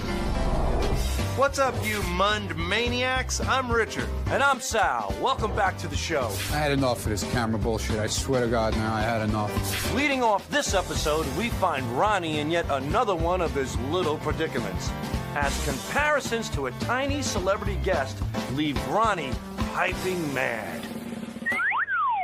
All right, we got to bring in Vern. Oh, you're not meeting me? No. Shut up, asshole. Ronnie stunt double's here today. You Vern Troyer. Why do you think that's funny? I didn't know Vern Troyer had a smaller twin brother. You don't know why? I'm talking games. I heard of Mini Mun. Good. Mini Mun. I don't find that funny. Fuck yourself, too. Yeah, sign this fucking thing for fucking charity, please. Ron, can I sign this motherfucker as Mini Mun? Buddy? All right, Mini Mun. Al. Don't be a douchebag. Just fucking sign it. Sorry, I gotta scratch my balls. It's about time for a shave. They're getting hairy. Asshole. Mini Mun has mega attitude. Two of you. Go suck my cock. Little man, big attitude. Fuck yourself. Ronnie Munn, little man, big attitude. You jackass. Little man, big attitude. What the fuck is wrong with you? That's fucking nuts. Will you stop with the fucking signs? Jesus Christ. What happened to the sign on your back? There is no sign on my back. Is there anything on his back? Turn around. There's nothing on his back. It never got on my back. Greg? There's nothing on there. Well, I saw it. It never made it on my back, though. I know you saw it because you were in there with your buddy Sal, probably. He got it on your back. No, he didn't. You met the great Ronnie Munn? You have. I saw it on your back. How did you see it on my back? So what's across?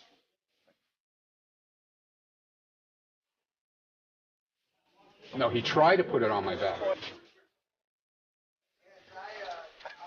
Scott. I saw what you dropped on the floor. What I dropped? Mini Mund. Get the hell out of here. Get the fuck out of here. Okay, watch the tape. Are we here at the Great Ronnie Mund? Are we here at the Great Ronnie Mund? Oh, Mini Mund, when will you learn to accept your little body? That'll happen as soon as he ditches those 3-inch lifts on his shoes. Look at the lifts on the heels and the back of that. That's the way the shoes are made. Come on, dude. Fuck you, cocksucker. That guy's got the footwear collection of a teenage girl. And the phone habits of one. Ronnie is always on the horn. What's wrong with making a phone call? I can't make a phone call now? Check out yet another one of Ronnie's important phone calls while on the job. I'm not saying anything terrible. I can talk on the phone. And since we're not sure what the other party is saying, let us fill you in on the details.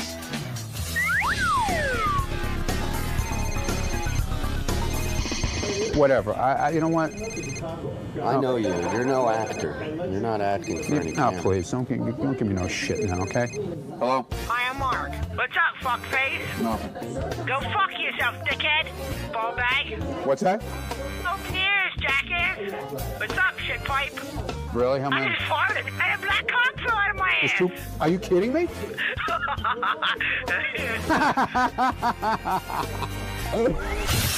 And now, let's take a look at a segment we like to call As the Mund Turns.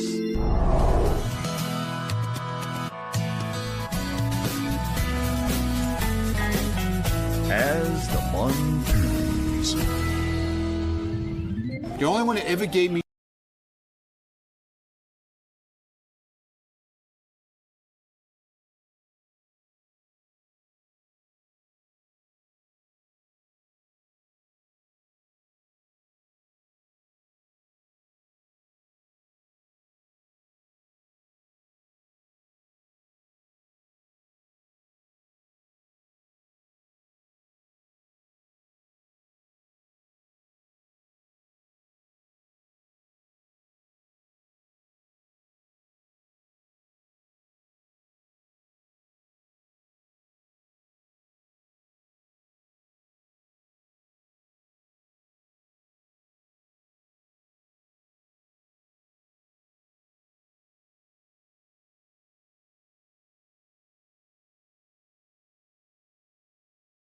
Eye to Four Eye with Howard's Mushmouth media producer. What's the matter? You can't fucking talk to me?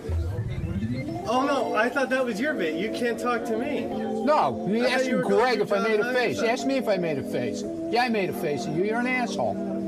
And as we begin this two-part saga, it's obvious that Ronnie and JD's relationship is mired in miscommunication. Yeah, okay, Mr. fucking bullshit fucking personality over here. What? Go away. JD, get the fuck out of here, all right? Seriously. You're a moron. That's all. You're a fucking moron. And it's plain English. But no matter what young JD says, Ronnie's paranoia has taken over his tiny frame. As he's convinced that JD is the prime instigator behind each and every Ronnie-related taunt. Oh, stupid asshole. Little fucking instigator bitch down there. Me? Getting behind the wall. How am I instigating stuff? Go away. Just go away. If I had the skills of you, JD, I'd be a fucking star right now. But I don't have the skills of you. I'm just a fucking asshole sitting in Scott's fucking room, okay? I'm trying to have a creative conversation. I'm not as fucking great as you. Because you yelled at me earlier. I don't have the skills and ability that JD Armaya has. Now, fucking whore. Perhaps it's their difference in educational background, preventing them from reaching common ground. Think I'm stupid? This is a college graduate. I actually did graduate college. I got an associate's degree from a sort of technical school. You didn't go to college? Where did you go to college? I didn't go to college. I never said I did. Okay, you just got I went to everything we community just said. college for 1 year, okay? Are you happy with that?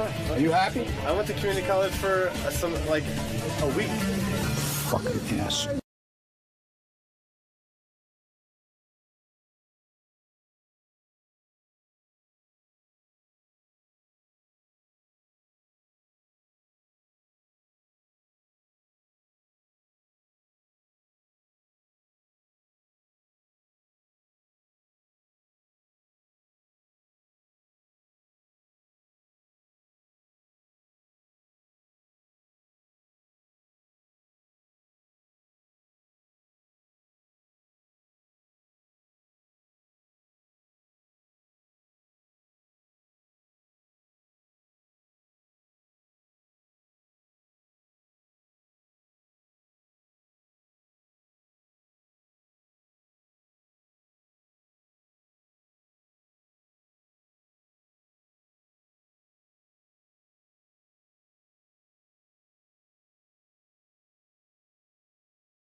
signaled by Richard and Sal for his leprechaun-themed turtleneck, it's clear that JD is the only one who truly makes him see red.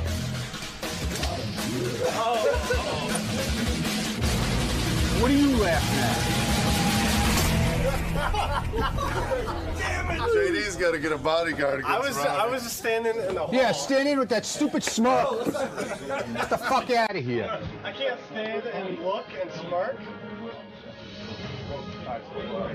And when JD attempts to smooth things over, Mr. Limo Driver wants no part of it. Would you like to apologize for almost injuring me? No. Absolutely not. Either way, it's abundantly clear that this quarrel isn't ending anytime soon. You see how it is trying to, just have a conversation with Ronnie? I don't want to have a conversation with you. So, as JD leaves dejected, we can't help but wonder, will Ronnie ever be at peace with young JD? You're not okay, and I'm not okay with you. Will he catch JD in the act of instigation? Will this pole dance lover turned pole tosser be able to stop his violent tirades against Howard's timid TiVo guy?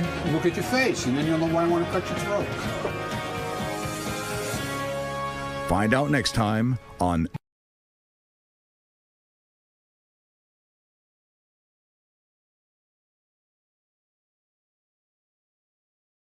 Hope Ronnie decides to go easy on JD. He's really being unfair to that mushmouth. Not me. I'm always down for some nerd bashing. I wish I was as cool as you. And who better than old man Ronald? That guy's a legend. And speaking of legendary moments, it's time for Great Moments in Stern Security History.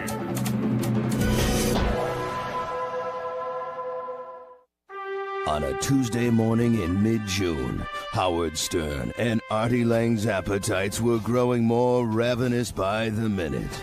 Meanwhile, outside of the studio, there was only one man capable of satisfying the king of all media and his portly sidekick's hunger. Ronnie Munn. With his ability to transfer and separate sandwiches into two separate bags, Munn displayed a calm and cool demeanor that only an undersized security guard in a pinstripe suit could. And as he began his triumphant march toward the studio door, the loudmouth limo driver knew a seemingly impossible task lay ahead of him. Maneuvering his way into the crowded room full of bright lights and co-workers alike, Ronnie shut out all obstacles and put his fancy footwork to use, persevering until the two low-fat grilled chicken sandwiches had reached their destination. And while Ronnie may have slipped past his distracted co-workers unnoticed, we say thank you, Ronald. Your commitment to bringing healthy sustenance to funny radio personalities is unparalleled. Stand tall, stand proud, Mr. Munn. Your actions rank among the top in great moments in Stern security history. no average-sized guard could possibly maneuver low-fat sandwiches the way he does. I'm getting them right now, okay? You just fucking got here. Sir Ronald, we salute you. Now let's get back inside Ron's head with another segment of Mundane Thoughts with Ronnie Mund.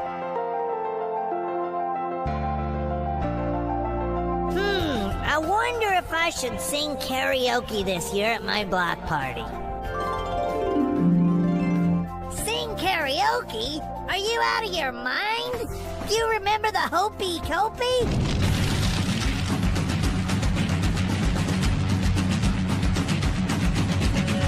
Don't sing, you moron! Ah, fuck that guy! Everybody loved the Hopey Copey! You were a sensation! Ricky Man sings at all block parties! Yeah! Sensation? You were the laughing stock of the whole block party! First you jumped in the bouncy house, and then you sang Hopey Copey? Don't be a moron! What are you talking about, the bouncy house? Ronnie, you were small enough to play in there with all the other little kids! You were a smash! Fuck this guy! I'm begging you, for once, act your age. Play a little pinochle, dance to some Lawrence Welk like a normal senior citizen would. Fuck this guy! Take those pinochle cards and shove them right up Lawrence Welk's ass! We're doing the hopey-copey! Yeah, I'm gonna be the star at my block party, singing hopey-copey and doing karaoke. Who would have thought Ronnie was facing such inner turmoil? Certainly not me.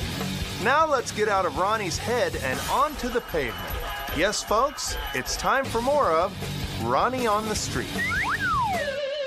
It's Ronnie on the street, Ronnie on the street, Ronnie on the street, Ronnie on the street. He's so cute and just over 5 feet. So come and join Ronnie on the street, yeah! Hey, it's Richard and Sal, and we're back with another edition of Ronnie on the Street. And today we're going to ask people, what nationality do they think this little whippersnapper is? Hi, how are you, ma'am? Very well, thank you. So you see this little guy right here? What nationality do you think he is?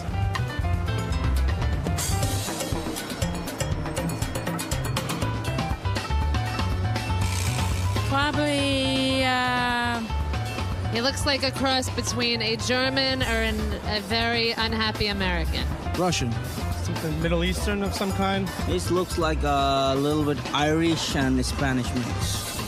I guess Italian would have been the first one. Greek or Italian. Looks like an old Italian motherfucker. What makes you think that? Because the way he's dressed. His dress, wearing his look. He looks like an old mobster, that's why.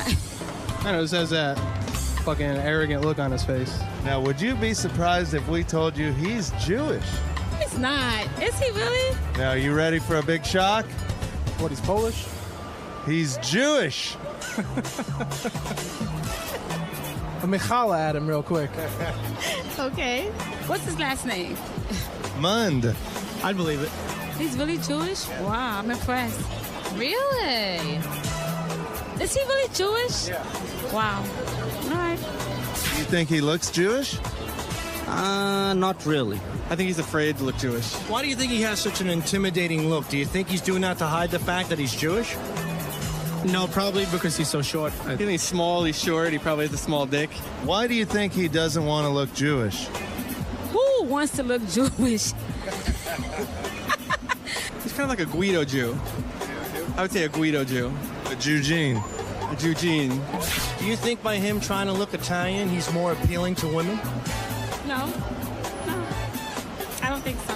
Oh, no, not at all. You think he's got that tough guy attitude? I think he wishes he had that tough guy attitude. You think he's trying to toughen up? Yeah.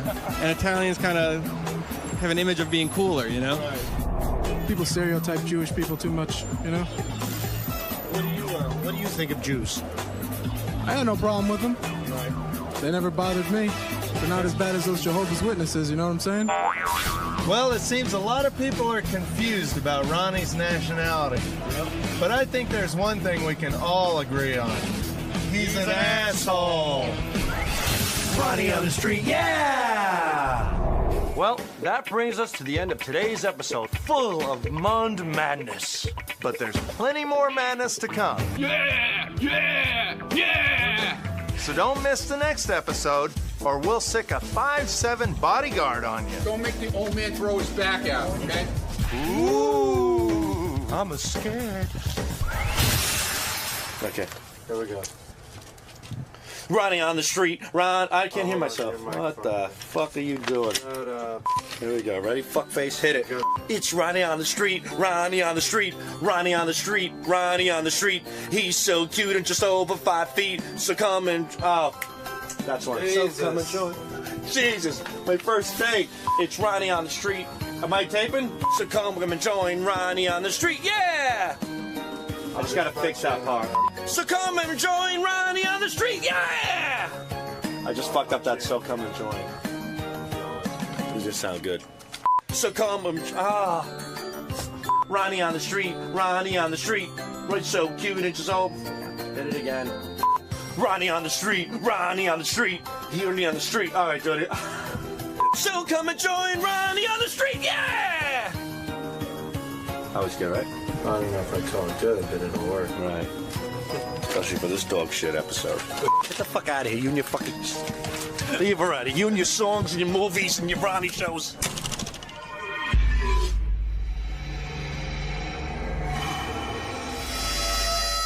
Get the fuck out of here. Curious to hear from him. How's he doing, man? How's he doing? What happened? I mean, Jenks. How are those clubs doing? Yeah. What's going on? I mean, I'm hearing too many disturbing things. I'm losing faith in you, brother. Yeah, well, what happened, Howard, was I went away for a while. What do you mean you went away? Here's the story. Captain Jenks has the whole story. Well, let me first just update people because they might not know what they're doing. Captain Jenks, of course, is the phony phone call guy. You know, we like him and all that. He's been making phony phone calls for years, and we play him here on the show. Then he started a little business where he'd show up at these bars. And he's been doing it for years. And do like Howard Stern Trivia Night and all these things. So... around Philly. He would sign contracts with these bars. Next thing I know, the guy has stiffed about 20 bars, I don't know, 10 bars, I don't know how many. Is something going on in his life now? Because he's been doing this for a long time, and we never heard anything bad. So we started, and then all of a sudden... We started to get a lot of letters from bars saying that Captain Jenks was guaranteeing them mentions and guaranteeing them that he's going to show up and do a trivia night, and then they'd give him money, and then he wouldn't show up. Right, somehow he was getting paid up front. And I refused to believe it. But now I do believe it because I've seen too much evidence against Captain Jenks and gotten too many letters. You've seen the evidence. Yeah, Jenks. I mean, really. I mean, I don't know what to tell you, pal, but that's not cool. What happened, Howard, was it was basically a situation where, I was chugging along. I mean, but I also had addiction problems. Yeah. And as a result of that, basically what happened, it came down to, first of all... What are you addicted to? You have no money. Yeah, I was like, what is this? Well, you have to understand something, Howard. There's no... I have my preference, you know what I'm saying, but it wasn't about preference. If you have an addiction problem... Jenks, you're being very cryptic. What are you addicted to? Well, my preference was prescription painkillers. Okay. All right? But if you're an addict to everything. You can't just stop one or the other. You got to stop it all. Right. So what were you doing? I was doing prescription painkillers. Okay.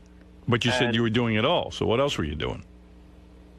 Well, prescription painkillers, drinking, stuff like that. What, Jax, I remember a few years ago you called the show and you'd said you had just taken an Oxycontin and you wondered if I ever did because it made you feel incredible. Exactly. Do you remember saying that? Yes, I do. Yeah. Did it start before then or after that? Because it made it sound like you just took one and were high. It was going on for a while. Uh-huh. And is that what you were... Obviously, that type of lifestyle will catch up with you.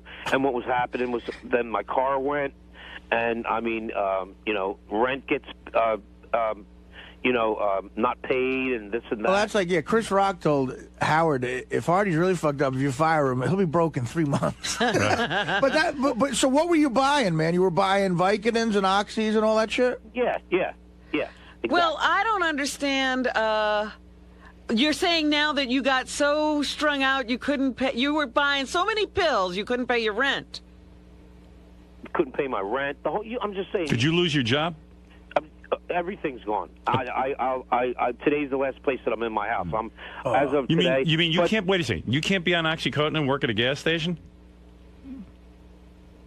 Well, you can't be an addict and continue. It has to stop. Here's what happened, Howard. All that shit, that's all heroin. It's just in pill form. It's opiate. Exactly. So you get addicted to it like you get addicted to heroin. That's how I started. But you think you'd be able to keep a garage job. But what happens is, in other words, first you need 10 to get high. Then you need 20. Then without 20, you're not even high. You're sick. Right. You're in withdrawal. So then you need 25 just to feel normal. Right. And then you want to be high again because you're an addict. So then there's no stopping it. So you'll start stealing from everywhere. Right. And Artie understands perfectly. So first you got to go through withdrawals, and then you got to go to detox. Did you get Subutex, or is that too expensive for you? That's probably too expensive for you. Well, see, that's the thing. So wait a second. I don't mean to keep interrupting, but let me stay on topic here. So how did you get into this whole thing with Stiff and all these bars? Like, why didn't you just show up and do the bar appearance and get more money? Well, the first thing that goes is my car. Yeah. And so you can't get to her. So what I tried to do was rent a car every week, so that I could at least get to the appearances. And by doing that, that's opens up a whole nother can of worms. Whereas, you got to pay a lot of money to rent a car for a week. I could paint an exact picture of what he was doing. Probably he because what happens is when you feel all right, you make plans. Right. I'll be there. I'll be there. And then, I don't know, this is the genius part of this. I don't know how in the fuck he got these bars to pay him in advance. I mean, I do stand-up and, you have to wait. with the most legit people, and they don't want to send you something in advance. So, I don't know. That's the genius part. But anyway, he somehow gets them to send him money. Then he blows it with pills, and then when the time comes to do the gig, he's strung out or he can't make it. It shows you what a bright guy he is, that he can get this business going and get money in advance, but he doesn't want to apply it to work. Yeah. But what I'm saying is the bottom line, what it came to is, nobody really knew. I didn't tell anybody. But what it came down to is I finally did go to people that were in my life that were, family, close friends, explain the situation, and basically what happened was it was like an intervention, and I went away to rehab. Now, do you owe Steve Langford an apology? No, he's still mad at Steve. Why? Steve was telling the truth. Yeah, but look, you don't want the truth to be known. No, the thing with Steve was the whole Steve thing was it was a catalyst. I mean, it initially turned out that I missed one or two. But then it got worse as the result went on because, Jenks, you're still in a bit of a denial. I mean, no, because I'm saying I couldn't get bookings. Well, that's not true because you had Jenks. I know because we saw like 8 or 9 people before you went to rehab that were bookings that you didn't show up to, and I can't believe. So you got those bookings and you didn't make it there. Right. Yeah. So Jenks. Right, so here's the question. So now you're telling me you're homeless? Yeah, Howard. Jenks is getting out today. Right? No, I'm homeless, but I'm sober. He's getting out today, but he has nowhere to go. He lost the place that he was living, and he was telling me for whatever reasons he can't go live with his parents, so he's probably going to end up in one of those sober houses. How come you can't live with your parents? Well, Howard, they're not in the best of health, and they're retired, and it's not a situation where it's not an option. How do you have money for a sober house? You don't have money for that. I mean, you just got to do what you got to do to make it. I know I'm going to go to meetings today. But how do you go to a sober house if you don't have money to pay for a sober house? You got to do what you got to do. You know what I'm saying? What does that mean? We don't know what you're saying. He doesn't have to pay for it. He does not know. I spoke to him earlier this morning. He doesn't know where he will be sleeping tonight. Is that right, Jenks? That's correct. But initially, I don't think you have to pay for a sober house initially. Right. You got to do your best. Where are you right now? Well, this is my last morning here. Oh man. So that's rough. I don't even have any heat in my house. I mean, Can't he move into your screening room, Gary, with the bar and the? Right. If you move one of the stools, could Jenks be one of the stools? So Jenks, you got to go get a job. Well, yeah, absolutely. Well, where's he going to work though? I mean, he's got like a bad reputation. He can't get a recommendation now. Which is why he might be mad at Steve Langford. But anyway, I just want to ask James a question. We figured out that there's like 8 or 9 appearances that you didn't show up to. So where did that money go to your habit, or where did that money go to? Well, renting cars. I was chugging along, and like I told you, Gary. Yeah, but that doesn't make sense. You were making enough money where in the past you were making a profit. So now you got that money and you go to the appearances. How did you lose it all? Oh, it all goes to the pills, sure. He says he was chugging along, but he was chugging along stiffing people. Yeah, right. He'd start doing nasty shit. Hey, where would you get the pills? From a dealer? Would you try to scam like pharmacy shit? Like how would you get the pills? I never scammed a pharmacy, but you can get anything off the street, Artie. Yeah, but how much were you paying for it? It gets expensive. How much is one Oxycontin? Well, I mean, on the street, you can get it for something like $20, $30, $40. $40 a pill. A pill, yeah. Wow. So those are 10 pills. That's one appearance. See, that's the thing. That's why people graduate. See, I know I never graduated to heroin, but that probably my therapist at the rehabilitation center said that would have been my next step. Yeah, but that probably would have been a good move for you. Yeah, actually, that makes sense to go on heroin. Better for your liver. Economically, it's a good idea. What? And now, for like were you taking 30 milligram Oxycontins? 80s. Oh my God! And so you would need 10 80s a day type of thing? Something like 6. Yeah. Wow. Wow, 80 milligrams. That's 400 milligrams. But the bottom line is here. Did you ever resort to like blowing guys to get money? No, never happened.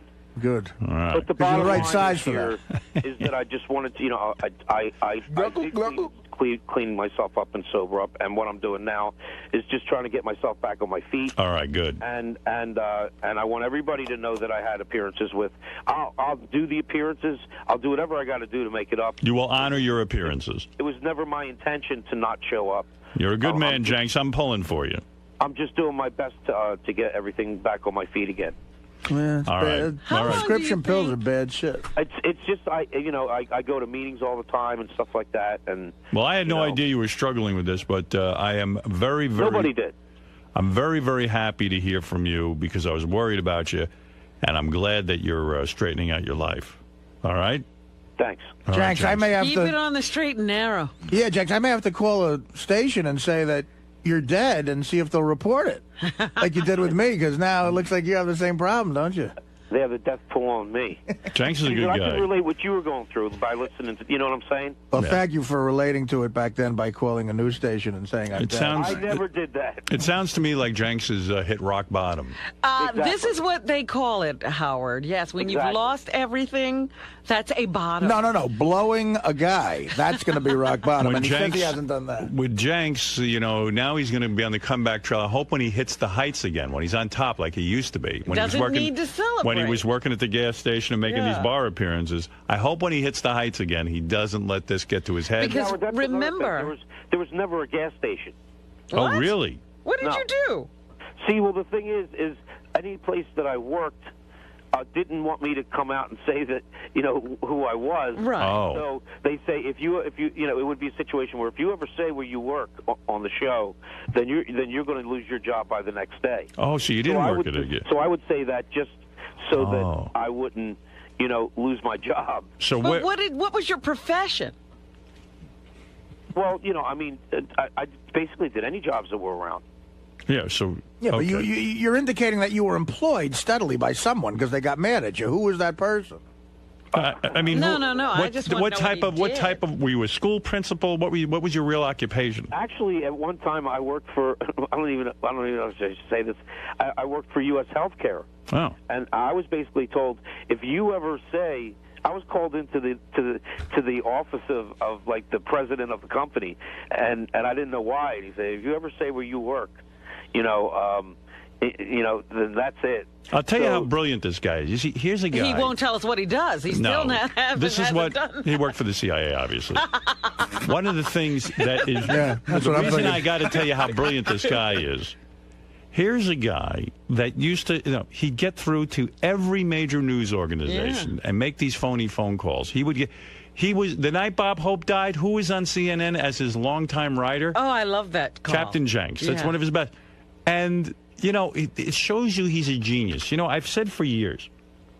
Once in a while, you meet like flim-flam guys who scheme.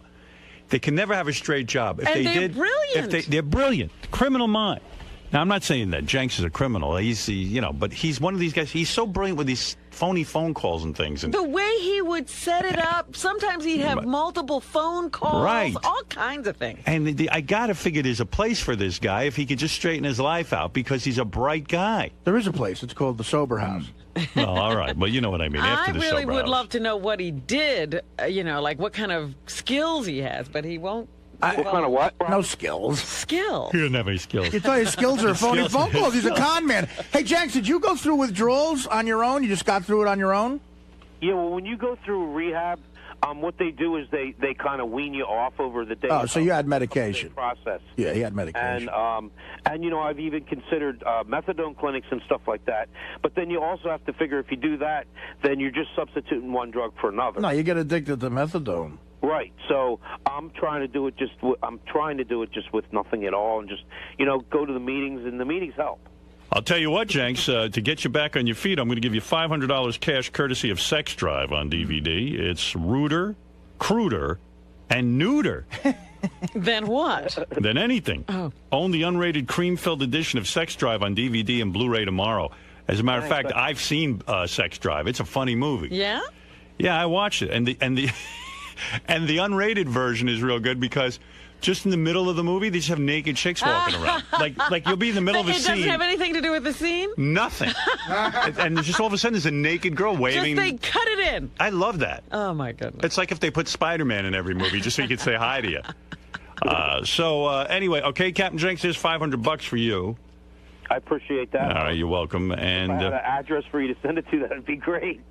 Well, we'll figure out a way to get it to you. Yeah, I know. I could, have it sent to my family or something. All right, hold on.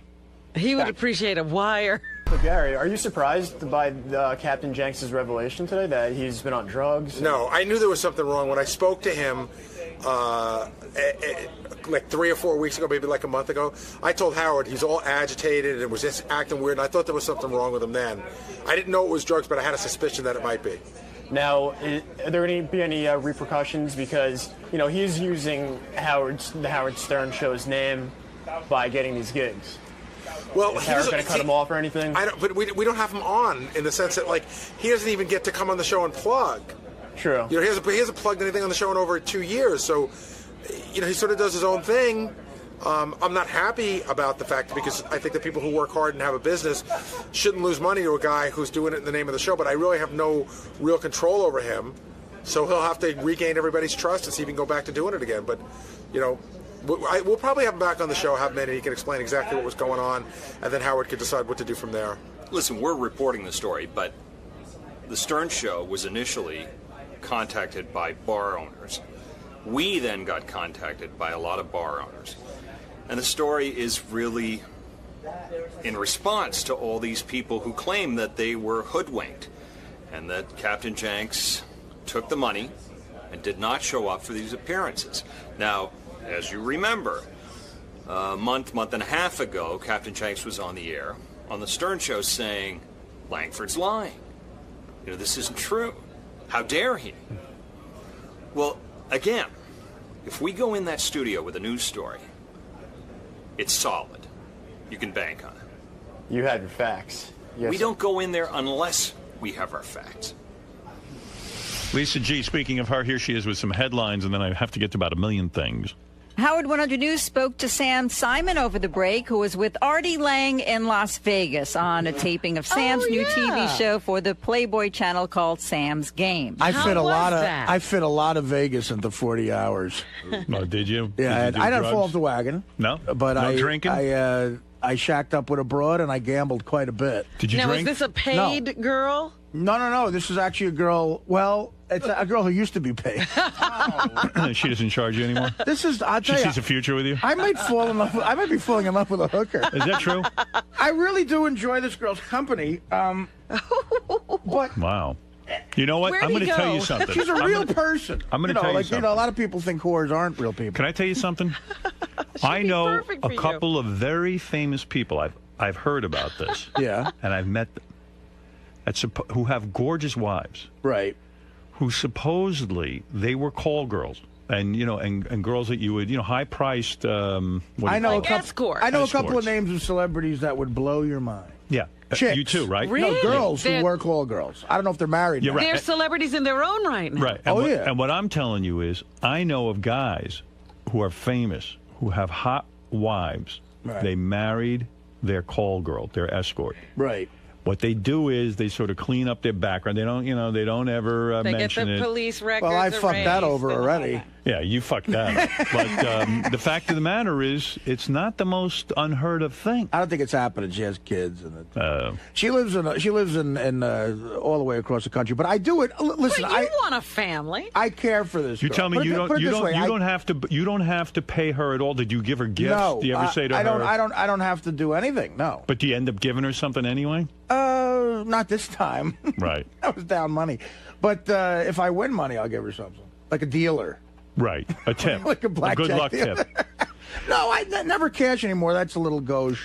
So you went to Vegas. Gift. You went out to Vegas. Sam Simon has a new TV show where he gambles, plays cards, and you sat at the table with Norm and a couple other guys. Right. Okay. It was me. It was Norm. It was David Tell. It was Jeff Ross, and it was Playboy Playmates. I sat next to most of the time. I sat next to Brandy Roderick, who is gorgeous, the hottest chick I think I've ever seen in my life. Now, what's she doing? Is she playing? She's playing poker. She can play. So, but here's the funny thing What does about she wear when she plays poker? She's wearing this like sequin-looking top and real tight black pants, and then they had all these I got 3 phone numbers of Playboy chicks who were serving us. You mean like bunnies?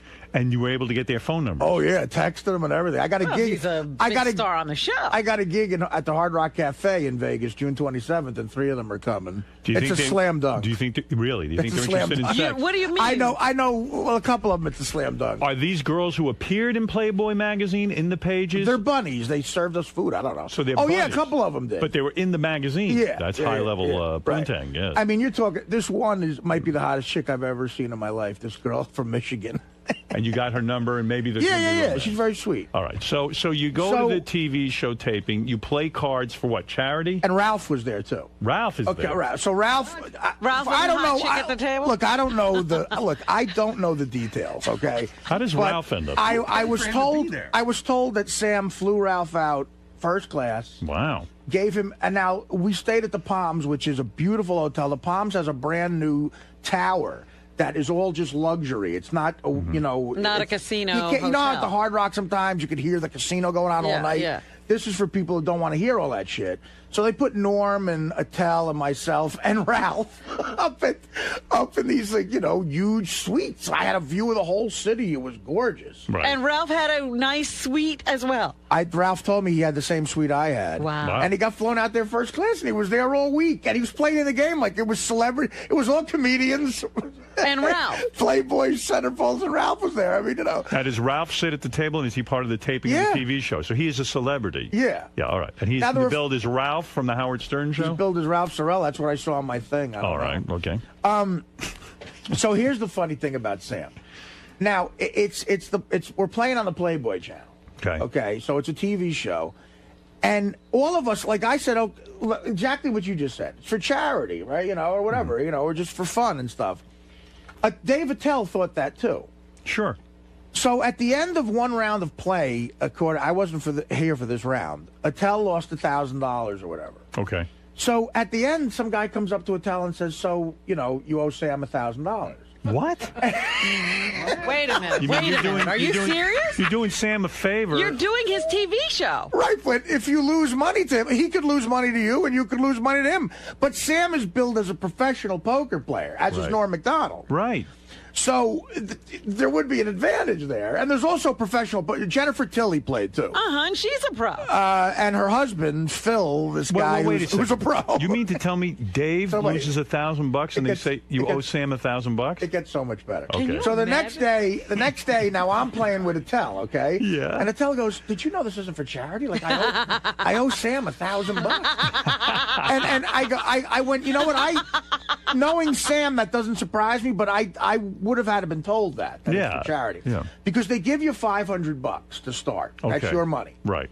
And you also get paid $1,600 for being on the show. Oh, okay. So Attell is working for nothing. But Sam knows. The kind of people he's with. So, but like we told Norm and you, if you want more than $500, Sam will loan it to you. Loan it to you. Right. And then, of course, if what's you the lose, interest rate on that? There's no interest rate. But if you lose more than what you borrowed, you owe him that money. Well, if he is a supposed expert player, he's a professional. If he's a professional poker player, why would I want to go on his TV show, help him out, lose money to him, and lose money to him? Degenerate gambler. Yeah, I guess so. So this is what happened. So I said, "How much you giving me?"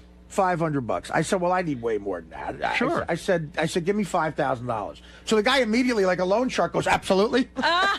Sign already up for $5,000. He gives me $5,000 in chips. Now, the start of the TV show that has me and Attell and Norm at it, Sam opens the show by completely humiliating Attell and going, "Listen, on camera, Dave didn't know that he really owes me money, so Dave has to give me $1,000 and then we'll start." So now Attell on the TV show is taking out his wallet. Dave doesn't have $1,000. Well, Attell's got the money, but he says, "Thanks, Sam. Well, I didn't know we were going to do this on the air." So he takes the money out of his wallet. He gives the guy, Sam's producer / bitch, I don't know, gives the guy the money, and then Attell buys in for another $1,000. Me and Norm each buy in for $5,000. Oh, my God. So now here's the rub here that I get pissed off with. It's also a TV show. Sure. Okay, so now Sam, Norm, myself, and Attell are all at the table. Sam wants the show to be funny, okay? Right. So there's also 2 Playboy Playmates there. So now who do you think the funny falls on there? You. Right, of course. And Me and Norm, Norm, right. But Sam and Norm are such like crazy card players. They're concentrating on the game. They're not being funny. Okay, so now me and Attell are looking at each other. Every time I started making jokes, and like I would throw in like when I didn't really have a good hand to be funny and stuff, and I was doing shit that I thought would be entertaining. Right. But at the end, you lose money, and it's like, okay, you're being funny. Sam wasn't being funny. Right. He was making money. Right. He was making money, I guess. And then me and Norm started doing some stuff. We were trying to be funny. Let me get to the bottom line for So a there's second. 2 different things going on here. There's a poker game Yeah. for real money, or are we trying to entertain people? Because I can't concentrate on both things at the same time. Absolutely not. So well, why are you feeling all this pressure? I started getting a little pissed off, and I started playing for real. I Okay. started really getting into it. So now at one point I was up 11 grand. But you know what this is like? This is like being asked to do a guest starring role on, let's say, ER. Right. And then being charged a hospital bill. I mean, I never heard of a show like this. But although like- I have to hand it to Sam, it is a reality show. You're really Right. playing for real. It's like doing Letterman, and at the end of Letterman goes, "Listen, I'm a pro pool shooter. You want to shoot pool for me?" Right. Yeah, I mean, all right. So anyway, you now start to I'm play in the for game real. now. But me and Attell, we're casual poker players. Me and Attell are now in a game with a Playboy Playmate who's hot as hell, which is very distracting. Now, and is she- 3 professional poker players. Is the Playmate putting up her own money? Brandy Yeah, but Roderick she- has no. that kind of buy-in? No, she just took the 500 from the game, and she would. You get 500. Is Sam really going to take her money too? I don't know if he did, but she didn't have any chips in front of her at the end of the night. But listen, if you only bet the 500, you don't lose anything. Right. I lost, we lost because I put an extra $5,000 in because I wanted to, play like a real thing. So now I'm up $11,000. Wow. At the end of the first round. So if we stopped there, that would have been it. But they take a dinner break and we do a second round. Okay. Now, they send me out into the fucking casino with, I'm like, fuck it. I started really gambling. I'm playing craps. And then, so I go up to my room and I call this broad. And the producer of the show says, look, you got to come back down and do the second round because, like it's a TV show. Right. So I'm like, all right. So I go back down and I win the first couple of hands. And then me and Norm get involved with this hand. Now, Norm is a really good poker player. All right. And I've played poker with him for years, but I kind of know, like, I'm not going to say he has a tell, but I kind of know when he's got a hand, I think. 'Cause Norm is great at making an I don't give a shit face about everything. Right. So it comes down between me and Norm and whatever you got. I mean, so many people know about poker now, but I had a pair of kings with like a queen high. Okay. That's all I had after the flop with everything in beginning. So me and Norm start gambling, and I can tell by the last card, the river card, that he doesn't have anything. Right. But so I bet a lot of money. He bets a lot of money, and then I go all in to end this one round with Norm. On the river, the last card, Norm gets a flush, an ace-side flush. yeah. Okay, so and it looks like he played it perfectly, and I'm like, oh, so I'm making jokes about it. Again, there's cameras all over you, like be funny or do something. So I lost probably all 11,000 on that hand. Wow. I buy in for another 5. Okay. So we finish out the last couple hours, and I ended up down money. I ended up down like $8,000. I think Attell won money. Norm must have been up, and Sam was up money, I'm sure.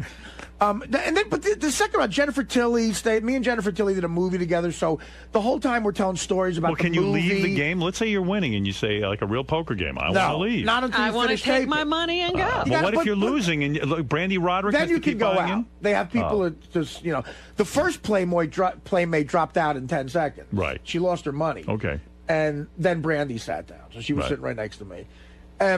I keep ordering food from the waitresses. Like, there's a lot of distractions going on. So at the end of the game, Sam closes everything. Sam has a catchphrase, too, by the way. Uh-oh. What's his I go, what's your catchphrase? catchphrase? He goes, watch, you'll love it. So Sam looks, that arrogant Sam, he looks at the camera and goes, okay, we had a big excitement here, a couple of big hands. I think Artie's down some money. This is Sam Simon. Remember, it's just a game. Remember, it's just a game. Because he's It's all got a game. all the money. Right. So so now here's the funny part. The producer comes up to me, the guy who's going to tell me how much I owe Sam now. Right. At the end of the night, and I'm aggravated. Sam's trying to close the show, and I just go in back of him every time and fuck it up, going, I lost money to the guy who created the fucking Simpsons. I said, yeah, you got to kill me to get that money. I'm not fucking sending you this money, but I pay my debts, whatever. What? So I'm figuring out. I'm trying to count to figure out how much I'm down. But this guy who produces the show, he knows. He's keeping track. He knows everything. He comes up to me and real casually off camera says, listen, we did the math. Okay, listen. You owe Sam $8,010. But I'll tell you what. Let's call it $8,000. Oh, isn't that nice? He's going to throw in the 10. He lets you go the 10? $8,010. And then he goes, but I'll tell you what. Let's call it $8,000. You know what? That's a mensch. So now I leave the table. I owe Sam $8,000. Right. I go up to him, and Sam comes to me and goes, thank you so much for doing this. Because, look, we had a vacation. Vegas is fun. Right. But I had stand-up the weekend before and the weekend after vacation. I might have done something else. Right. You know? Right. And besides lose $8,000 to Sam. There's a broad I'm kind of seeing. I might have went to, like, I don't know. I was thinking about Take going her to on vacation. Oh, yeah, something like that. So I'm not seeing this bro. We're committed. So what did you do? Did you write him a check for $8,000? So I go up to Sam and I say, listen, it was great being here. He goes, thank you so much. It was a big favor. I know you're on vacation, blah, blah, blah. And I say, yeah, Sam, no, don't worry about it. You're welcome. I'm glad to do this for you. So where do I send the $8,000 I owe you? So have you and paid I thought him yet? maybe Sam was going to go, come on, it's a TV show. You help me out here. You're on the show. Sam goes, I don't mail me a check. Mail me a check. Yeah. That's it. But wait a minute, so...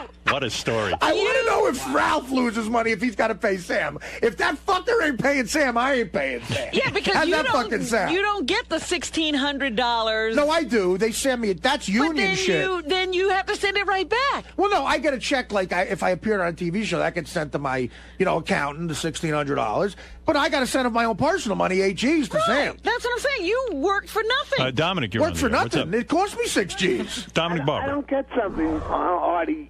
How can a private individual lend money to people in Las Vegas to gamble? It's against the law. You can't. No. Sam, you don't understand. It's like the guy said, how much do you want from like Sam's game? The show. The casino was loaning me the money. But when we sit down at the table, it's legal to gamble. In Las Vegas, we were gambling. We were playing poker. Who were you mailing the $8,000 to? The game. The show. Not to the casino. No. I don't know. I'm mailing it to the show or the casino. I don't know. One of the two. I'm not mailing it to Sam personally, but I lost money to the show. I lost money to something. I guess I lost money to the casino. I think you realize that's, of course, not legal to have a show where they lend you money and you pay them back. He's saying that they do it through the casino. No, Sam, Dominic, they said to me, the casino can front you money if you want. Right. And I got fronted money. That's what I did. It sounds like it couldn't possibly be legal to even have a show that lends you money that you then pay. Hey, is the $8,000? I got $5,000. I'm sure whatever they're doing, they've looked into. I got $5,000 in chips from the show. They made up chips. They were Palms chips. We were playing at the Palms. I don't know what kind of deal. I don't know what kind of deal they have. All I know is I taped a TV show and I lost $8,000. But no individual can open up in a casino their own gambling casino or bet. Dominic, it's obvious they're playing at a casino. Right. Yeah, we're saying we're in the Hef Suite at the casino. Yeah. And that you're getting it's the same when you get a marker from a casino. And now Artie owes $8,000. Probably Sam was paid already from the game, and now he owes money to the casino. I don't know. I don't know. Sam can explain it. The bottom line is, I taped a TV show, and I owe people money. Yeah, I don't want to get caught up in that, but it sounds like the $8,000 at least is a tax write-off. Maybe, possibly because you were taping a TV show. I don't know. I don't know that that's the case. I don't know. I'm asking. I doubt it. So Howard Stern could open up in a casino the Howard Stern game, have people play, make a profit or a loss, and film it. No. No, Dominic. That's not what happened. This is the way I understand. You go to a casino and say, we want to tape a TV show. Right. Which is a poker game. Right. The casino, as you know, has